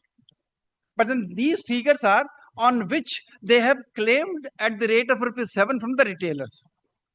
Or it may be the units generated from DG. I am not sure, because I cannot, I don't have a document whether it is from DG unit or whether it is based on bills which they have raised on the. So it was forwarded to you by mail. Yes, it was forwarded.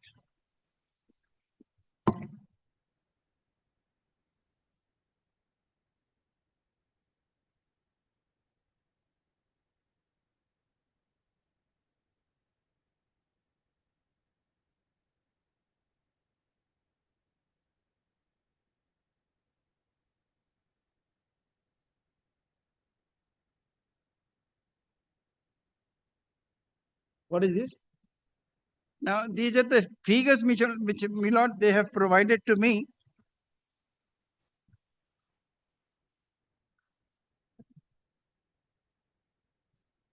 Here, the total diesel cost for the month of so and so, total units consumed for the month so and so. So these are the units which they said that they have consumed. Based on that, I have made a chart and produced before the learned arbitrator. Okay. So This- what I want, yes. So what I wanted to humbly submit that these are the figures which have been supplied by them. And electricity duty would be imposed on the units which have been generated. Now these figures, maybe either they have generated from the DG set or maybe that they have claimed energy charges from the retailers. Yes. I will rely on this figure only, my lord, because these figures are there. This document was not on record before the learned This was on arbitrator. record. This is there. You have not disclosed it. Whatever, it was not there before the learned arbitrator. How can I get all these figures, Mr. Medora? I don't know, from your imagination, which is very No, this wild. is not an imagination. Each and every figure you can verify. This document was not on This record was before there. the learned arbitrator. This was there. You have not Where? disclosed it. You please show where it was there. What I wanted to humbly submit that these No, are you have placed this document 546. 546 and This 540. list. Yes, 546, list- 547 are before the arbitral tribunal. You have placed this list. I have placed, and they have But just now you are submitting that on the basis of their yes, mail. yes, You have yes, ma'am. prepared this. yes, list. Okay. But this So mail, my submission was not it- before the not learned not arbitrator. before the learned arbitrator. That's right. Okay. Well, maybe whatever he says, let us assume what Mr. Medora says. But what I wanted to humbly submit before your lordship is Yes. What is your submission? the units are there mentioned here. Okay. These have been supplied and these are available in the chart, Mila. I cannot imagine how many units they have generated. I'm not a god. You are. Yes. You can manipulate, I cannot. Okay. Just proceed.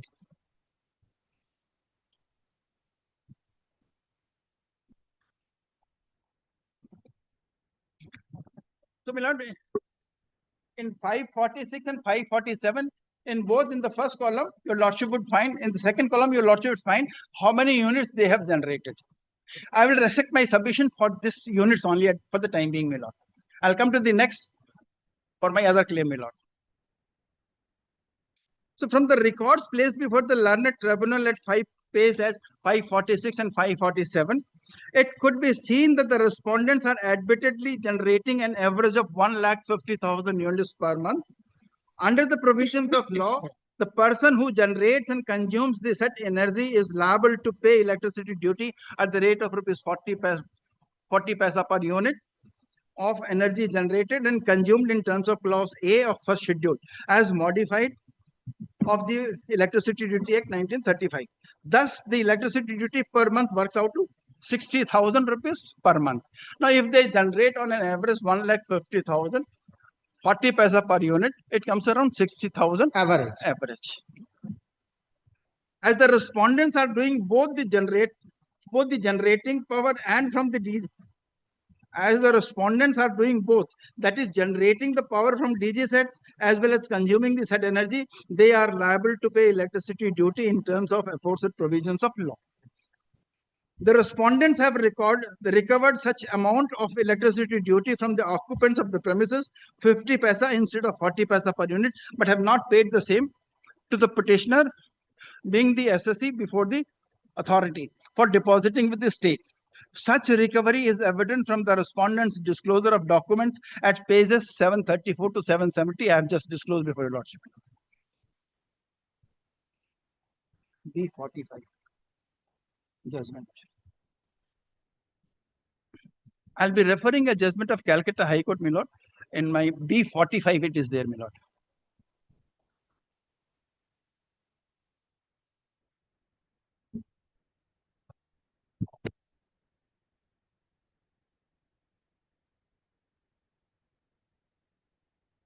This is a judgment delivered by a division bench of this honorable court, my lord, which is at page B40, my lord. 40? B40, my lord. Yes. CSC versus CIT. Am I clear, my lord? I'll be placing paragraph 17 at page B45, my lord.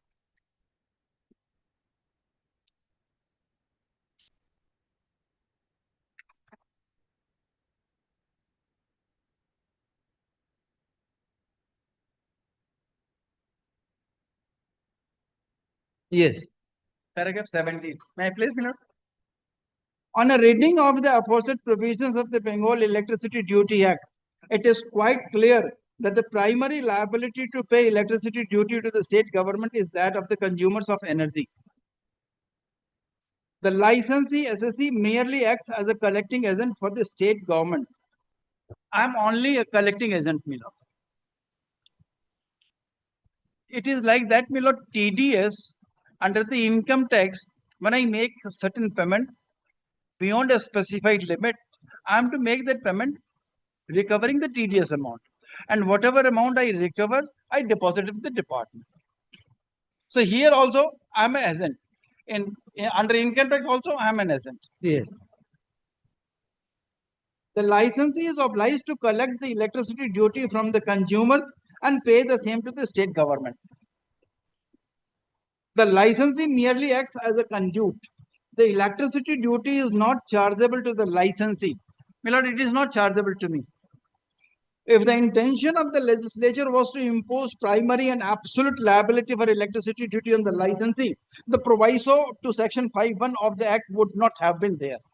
5(1) has been very clear, my lord, that I will deposit only when I collect it from them. Yes. The said proviso exempts the licensee from paying any duty in respect of any energy supplied by the licensee for which it has been unable to recover its dues. In our view, the first charge created by section 5(1) of the act on the amount recoverable by the licensee for the energy supplied by him in respect of duty payable to the government is to induce the licensee to make every effort to recover the electricity duty from the consumers for payment to the government. I have made all efforts, my lord. I could not succeed, my lord. Ultimately, I had to place it before the arbitral tribunal. If the licensee recovers only the price of energy supplied from the consumers, but not the electricity duty, then a secondary liability arises on the part of the licensee to make payment of the duty to the government. However, if the licensee is unable to recover the energy charges as well as the electricity duty, there is no liability on the part of the licensee to pay the duty to the government. If I collect the electricity charges, I am to deposit. And whether I fail to collect or not, I am to deposit, but not the electricity duty. The wording of section 5(1) of 1935 Act to the effect that when any person falls or neglects to pay the electricity duty due from him, the licensee may disconnect power supply to such person also indicates that the primary liability of the payment of duty is that of the consumer.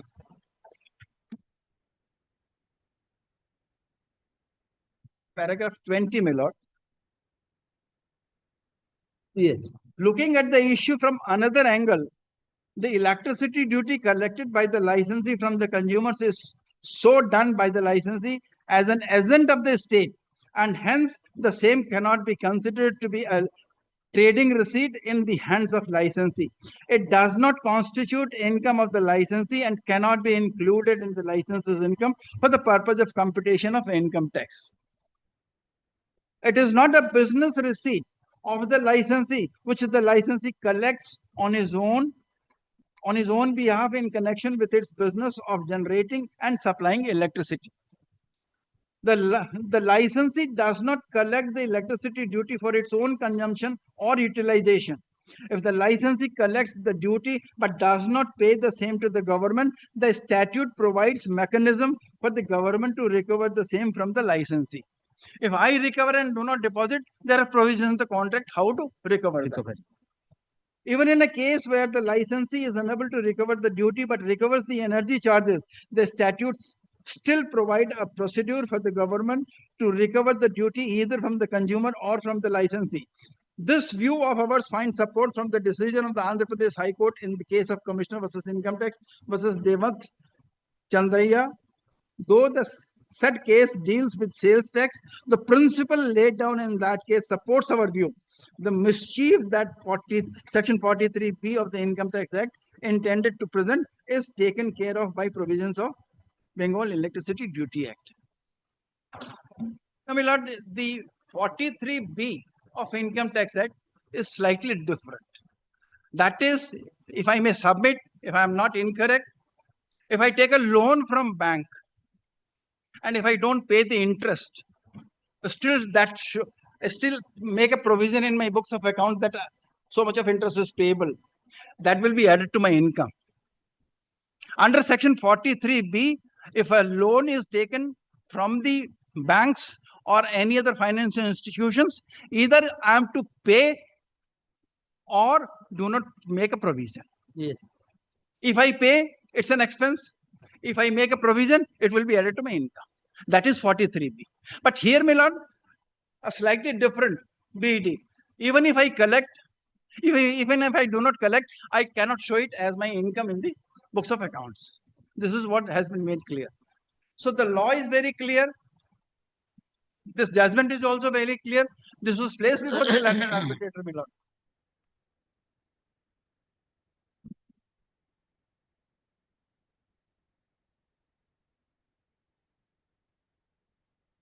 The learned arbitrators are to appreciate and wrongly held that the liability to pay electricity duty in the first place fell on the claimant, but subsequently has rightly held that since the benefit of such electricity generated by the respondents from the DG sets made available by the claimant for backup power only was enjoyed by the respondents, the incidence of such liability must fall on the respondents. It is there in the award, my lord.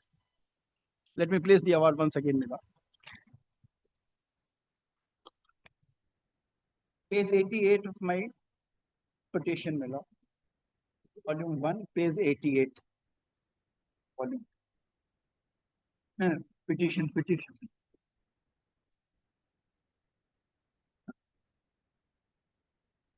Page 88.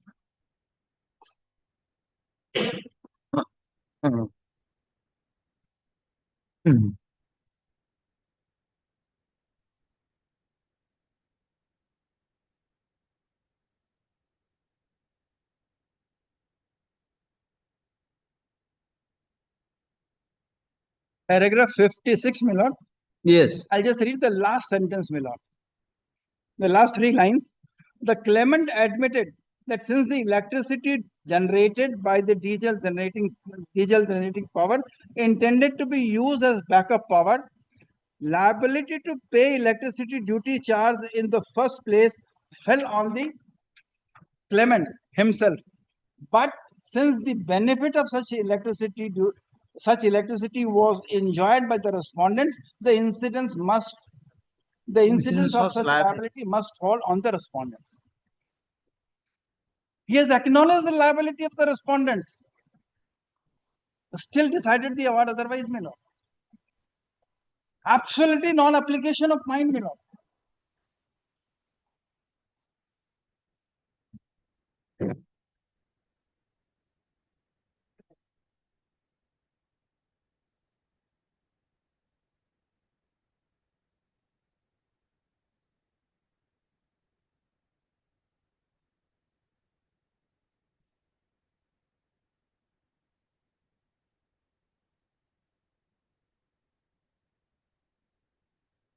The learned arbitrators are to hold in paragraph 56 of the award that the claim is not based on any contractual provision. Now, there is a provision I have shown, my lord. The specific provision is there. Yes. Still, it is stated in the award that is not based on any contractual provision, but has been sought to be made by the referring to statutory provisions of Bengal Electricity Act. I have claimed on the basis of my contractual conditions, my lord, and the amount has been calculated on the basis of the statute, my lord. The petitioner submits that such a finding is obnoxious, erroneous, and irrational, and does not find any support of the substantive law. Payment of electricity duty is a statutory obligation under BED 1935, much like TDS under Income Tax 1961, which cannot be denied irrespective of the fact whether it is stated in the contract or not. The petitioner submits that statutory provisions always override the contract conditions, my lord, irrespective of the fact whether it is specifically stated or not in the agreement, my lord. The petitioner submits that the statutory provisions will always override any agreement between the parties, and a private contract cannot override a statute. Equity and law are twin brothers, and law should be applied and interpreted equitably, but equity cannot override written or settled law. I'll place the judgment of Supreme Court, my lord, at page B109.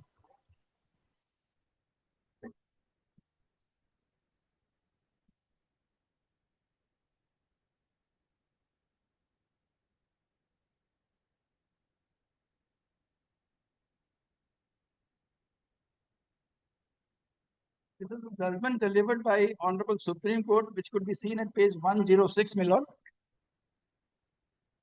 Between Union of India and LS and Murthy and another. Yes.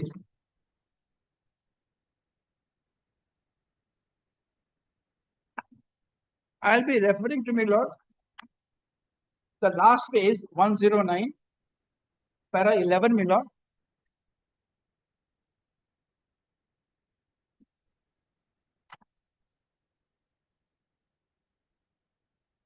Yes, proceed.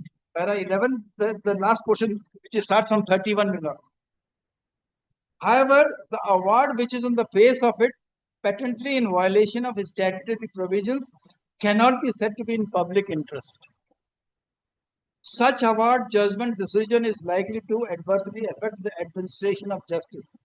Hence, in our view, in addition to narrower meaning given to the term public policy in Renu Sagar case, it is required to be held that the award could be set aside if it is patently illegal.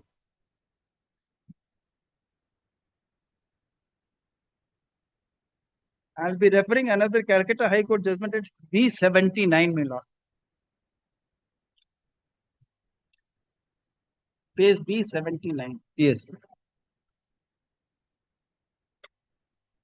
B79. Yes, my lord. This is the division bench judgment, my lord. The judgment starts from page B71, my lord. B71 judgment starts, delivered by Calcutta High Court in Universal Petrochemicals Limited versus the Rajasthan State Electricity Board. It was delivered by Justice A.K. Ganguly and Justice P.K. Chattopadhyay. I'll come to B79, my lord, paragraph 63. Yes. We cannot allow forum selection clause to operate in spite of the specific provision, in spite of the specific prohibition of section 31(4) of the Act, since appellant had already made an application before this court, which is a court of competent jurisdiction. This court alone is entitled to exercise jurisdiction in the present case, and all subsequent applications should be made to this court as the first application had been made in this court by the appellant hearing. The next line I will be emphasizing. We make it clear that the statutory provision will obviously override any agreement between the parties, and private contract cannot override a statute.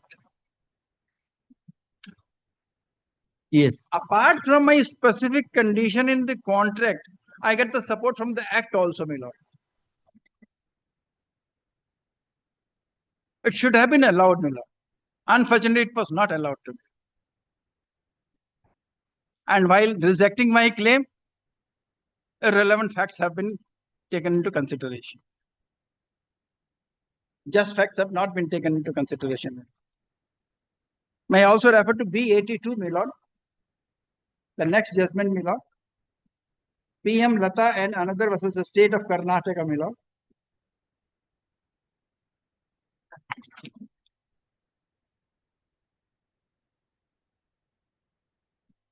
I'll be referring just two lines here, my lord, at B82.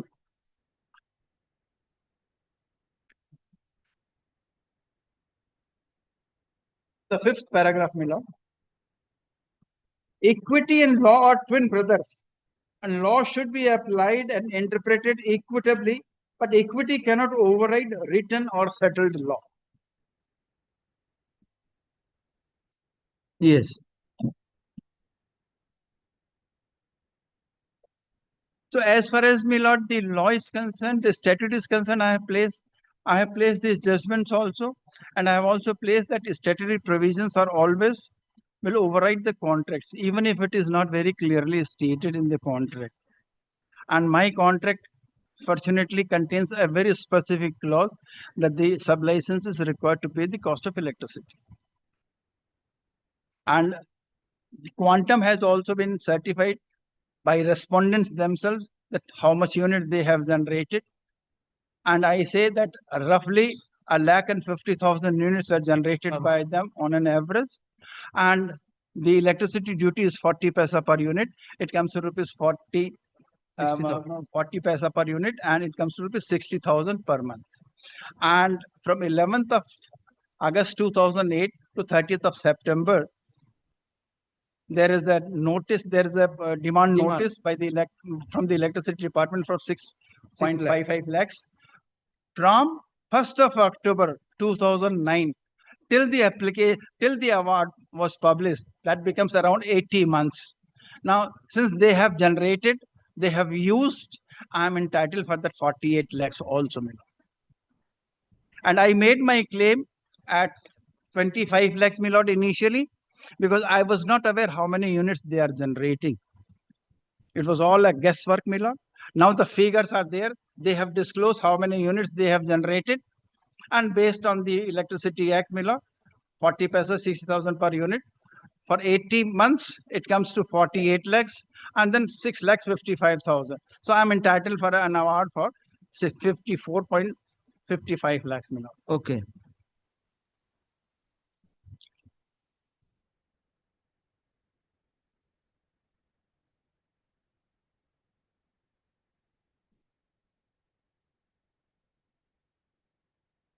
A120.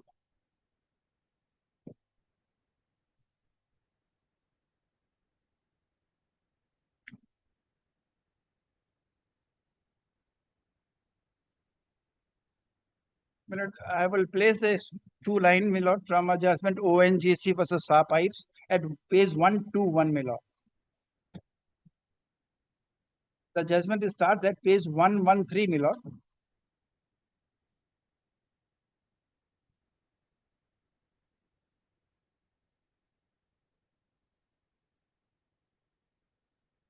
Oil and Natural Gas Commission versus SA pipes, my lord. 113.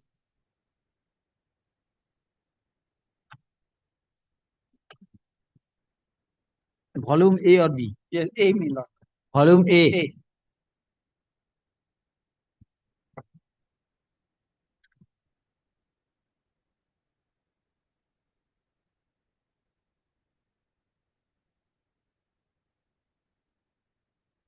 Yes. The judgment starts from page A113, my lord. I'll be referring a small portion at page 121, my lord.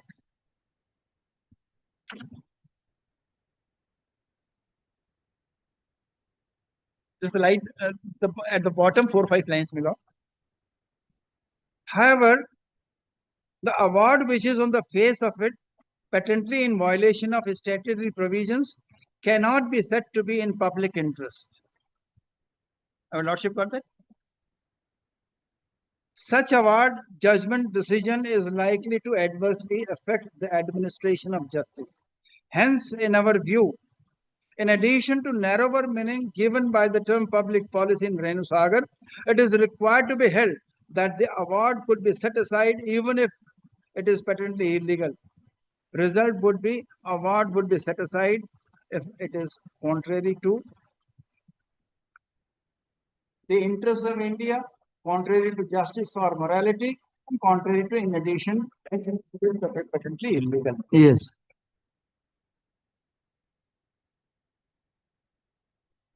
But there are few judgments I have already placed during my earlier submissions. Mahanagar Telecom versus Fujitsu India Private Limited of Delhi High Court I have placed before your lordship, my lord. It deals with this. I have placed Associated Builders also, my lord. Various paragraphs, paragraph 24, 28, 29, 31, 42.2, 42.3. I have also placed before your lordship Steel Authority versus Gupta Brothers, my lord. Paragraph 26(1), my lord. I have also placed Mahanagar Telecom, MTNL versus Haryana Telecom also, my lord, which very clearly says learned arbitrator is bound as per section 28 of the Arbitration Act to decide as per the terms of the contract. Another judgment which I placed, my lord, IOC versus Sri Ganesh Petroleum, my lord. It is at page A368, my lord, which says an arbitral tribunal being a creature of contract is bound to act in terms of the contract under which it is constituted. An award can be said to be patently illegal where the arbitral tribunal has failed to act in terms of the contract or has ignored the specific term of a contract. In this connection, my lord, I have also placed McDermott also, PSA Cycles also. Arbitrator has to act within the four corners of the contract, my lord. Principle is same Principle on all is same. points.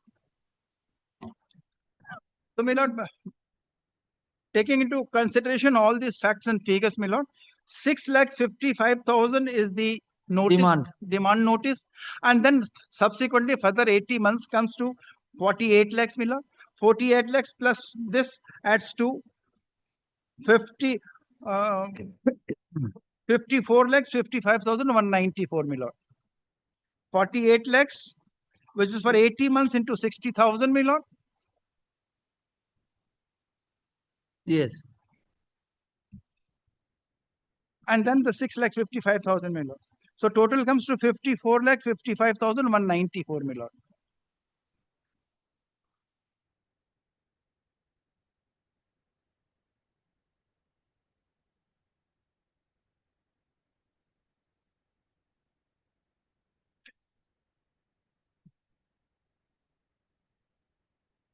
Yes. At least from the arbitrator, my lord, I should have got at least 25 lakhs, which I have made my claim, my lord. You claim 25 lakhs. 25 lakhs. Now, why I am saying this? This is a statutory obligation, my lord. It has nothing to do with the termination of contract. Okay, I understand. So this is as far as electricity duty is concerned. My next is proportionate cost for bringing the electricity, my lord. Yes. Here again, the same thing has happened, my lord. Ignored the contractual conditions, ignored the law, ignored the substantive law, ignored the evidence. Their witness has very categorically said that I am liable to make the payment of proportionate cost before the arbitral tribunal in cross-examination.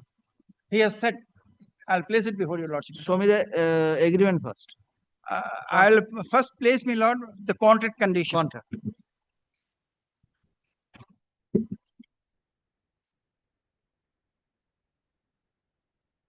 My lord, volume 2, my lord, page 120, my lord. No. Application. Petition, volume 2. আমার মনে হয় ওখানেই আছে। আচ্ছা।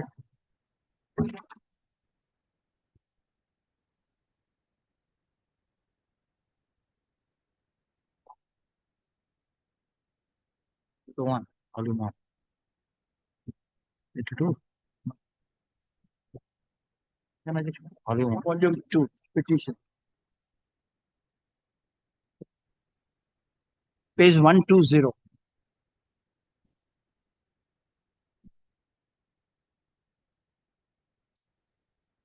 Yes. Clause number 10, my lord.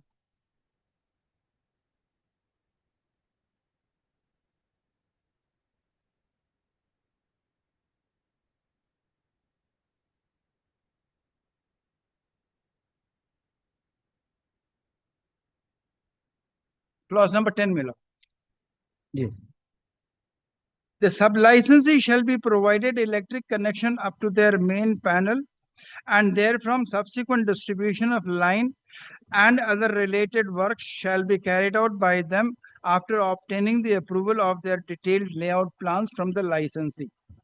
The sub-licensee shall bear the electricity charges for their in-house consumption, for housekeeping, maintenance, air conditioning, outside advertising, water supply, etc. The sub-licensee shall pay the charges on the quantum of power it requires from the licensee within 10 days of being called upon to do so by the licensee, and shall bear the proportionate cost of drawing the bulk power supply from the board. And shall bear the proportionate cost of drawing the bulk supply from the board.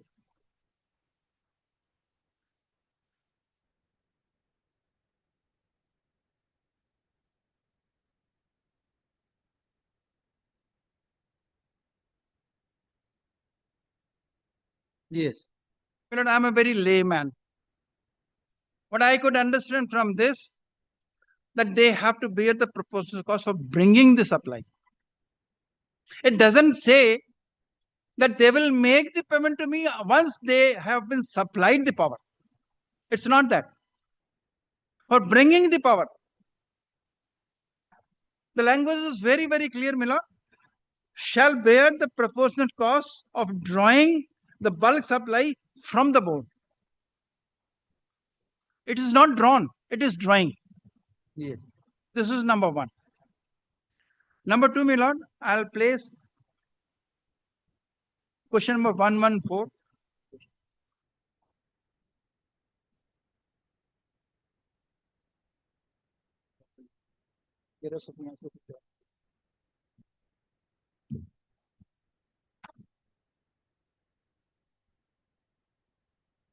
Volume 10.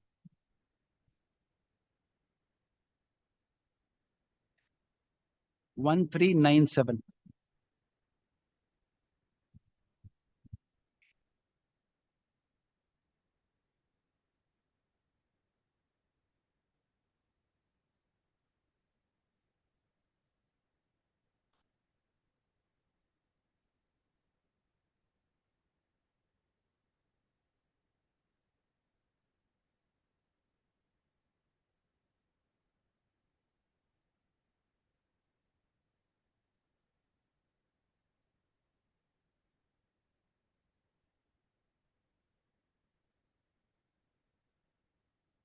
Question number 114, Miller.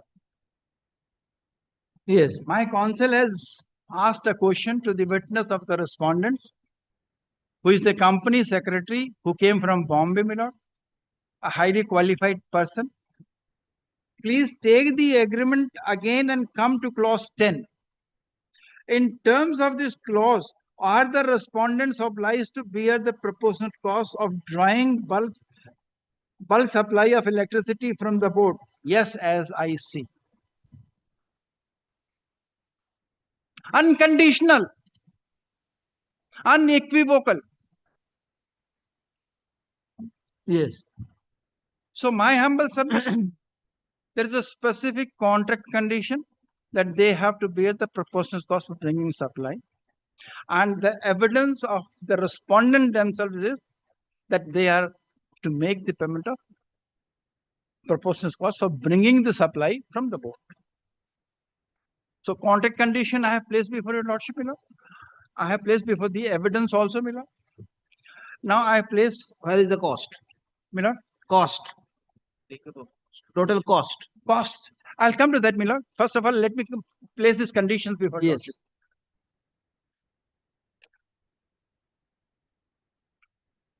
Now, first of all, Miller, why the claim has been rejected? The respondents had no liability to pay proportionate cost before supply of electricity was made available to them. If this were the situation, this amounts to rewriting of a contract. My claim has been rejected on the ground that respondent had no liability to pay. I mean, the paragraph, I'll just place it, Mila.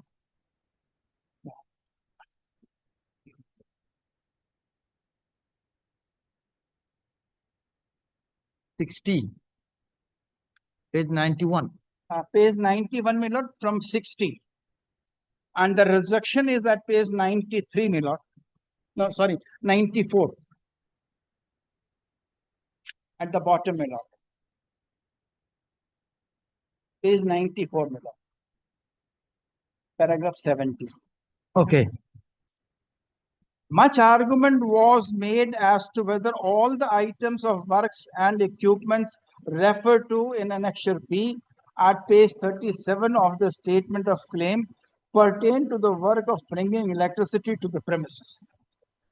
In the view that I take, the respondents had no liability to pay proportionate cost before supply of electricity was made available to them. From where he has brought all this? There is no such condition, my lord. It is not necessary to examine that question.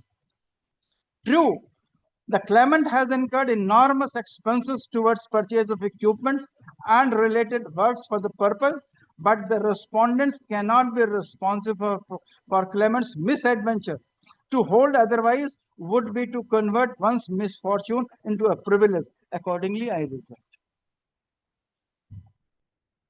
Nowhere this meets the requirement of 31(3) of the Act 1996, my lord.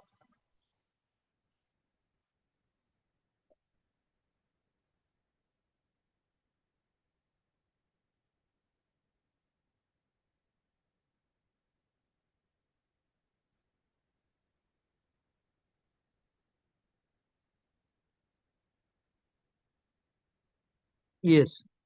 Now, my lord, what the law says is at page 93, my lord. Paragraph 66. Can I place it? Yes. Mr. Surana also sought to rely on the provisions contained in clause 4.2.1 in the notification dated 28th of September 2005, being notification so and so, published by WBRC, published by the West Bengal State Electricity Regulatory Commission, issued under the provisions of section 181, read with section 46 of the Electricity Act 2003. What is that 4.2.1? The cost of extended portion of common facilities, including the cost of electricity plants, LT or HT lines emanating from the substation. Their substation was around 4.66 kilometers away from my project, my lord.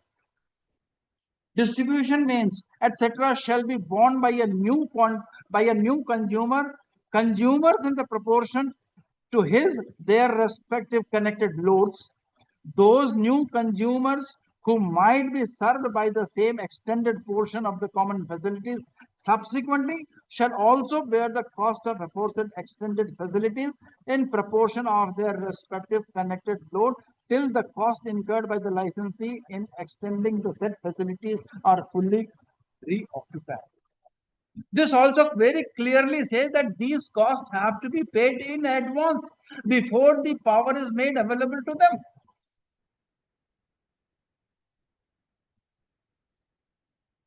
Yes.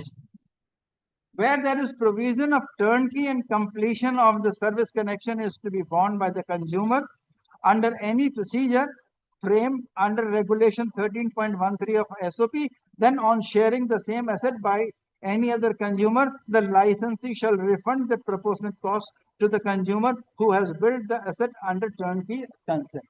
And this means, my lord, if I have paid 1 crore to electricity board for making center, or I have spent 1 crore for making this to bring the power, tomorrow someone comes, I'm entitled to claim it from him also.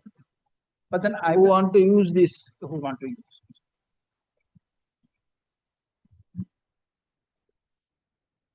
And the proportionality will be refunded to the other consumers. So what I wanted to humbly place before your lordship, my contract is very clear that I am entitled for proportional cost of bringing the power from the board, number one. Number two, the evidence of none other than the company secretary is on record saying that yes, I am liable to pay the cost. That is the evidence, Mr. Most critical evidence there, Mila. And then the law is there that I am entitled to claim this money before the line is made available to them. Okay. But it was denied. I'll place the award, my lord, on the next day, my lord, and then I'll place few judgments also and few documents also. What I wanted to say, my lord, there's few things only. My contract is very clear, law is very clear, evidence is very clear, and the learned arbitrator is not permitted to act outside the jurisdiction, cannot rewrite the contract. The learned arbitrator cannot come to the conclusion that the respondents could make the payment only once the power supply is made available to them. It is nowhere written in the contract, madam.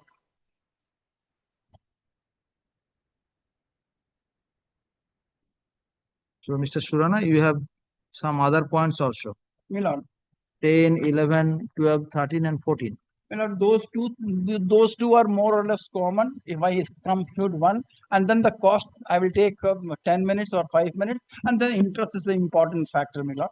Interest has to be, it is there in the contract, and unnecessarily it has been rejected, my lord. Interest. Interest. That is point number 11. Yes, my lord. Interest to bank one. Okay. Next week, Thursday. Argument on behalf of Mr. Surana in person continues. Let the matter appear in the list on 1st of May 2025 at 2 p.m. Well, in item 1, may I seek one small indulgence?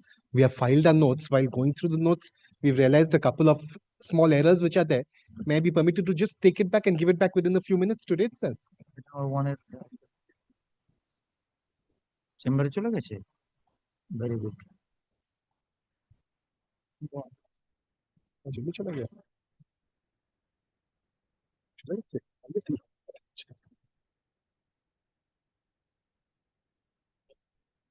But if it's already gone, my lord, kindly permit me- chamber.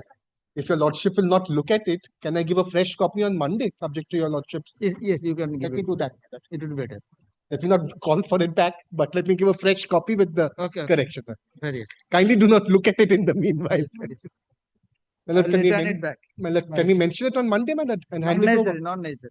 Well, Not necessary. I'll give it to your court officers. Yes. Great.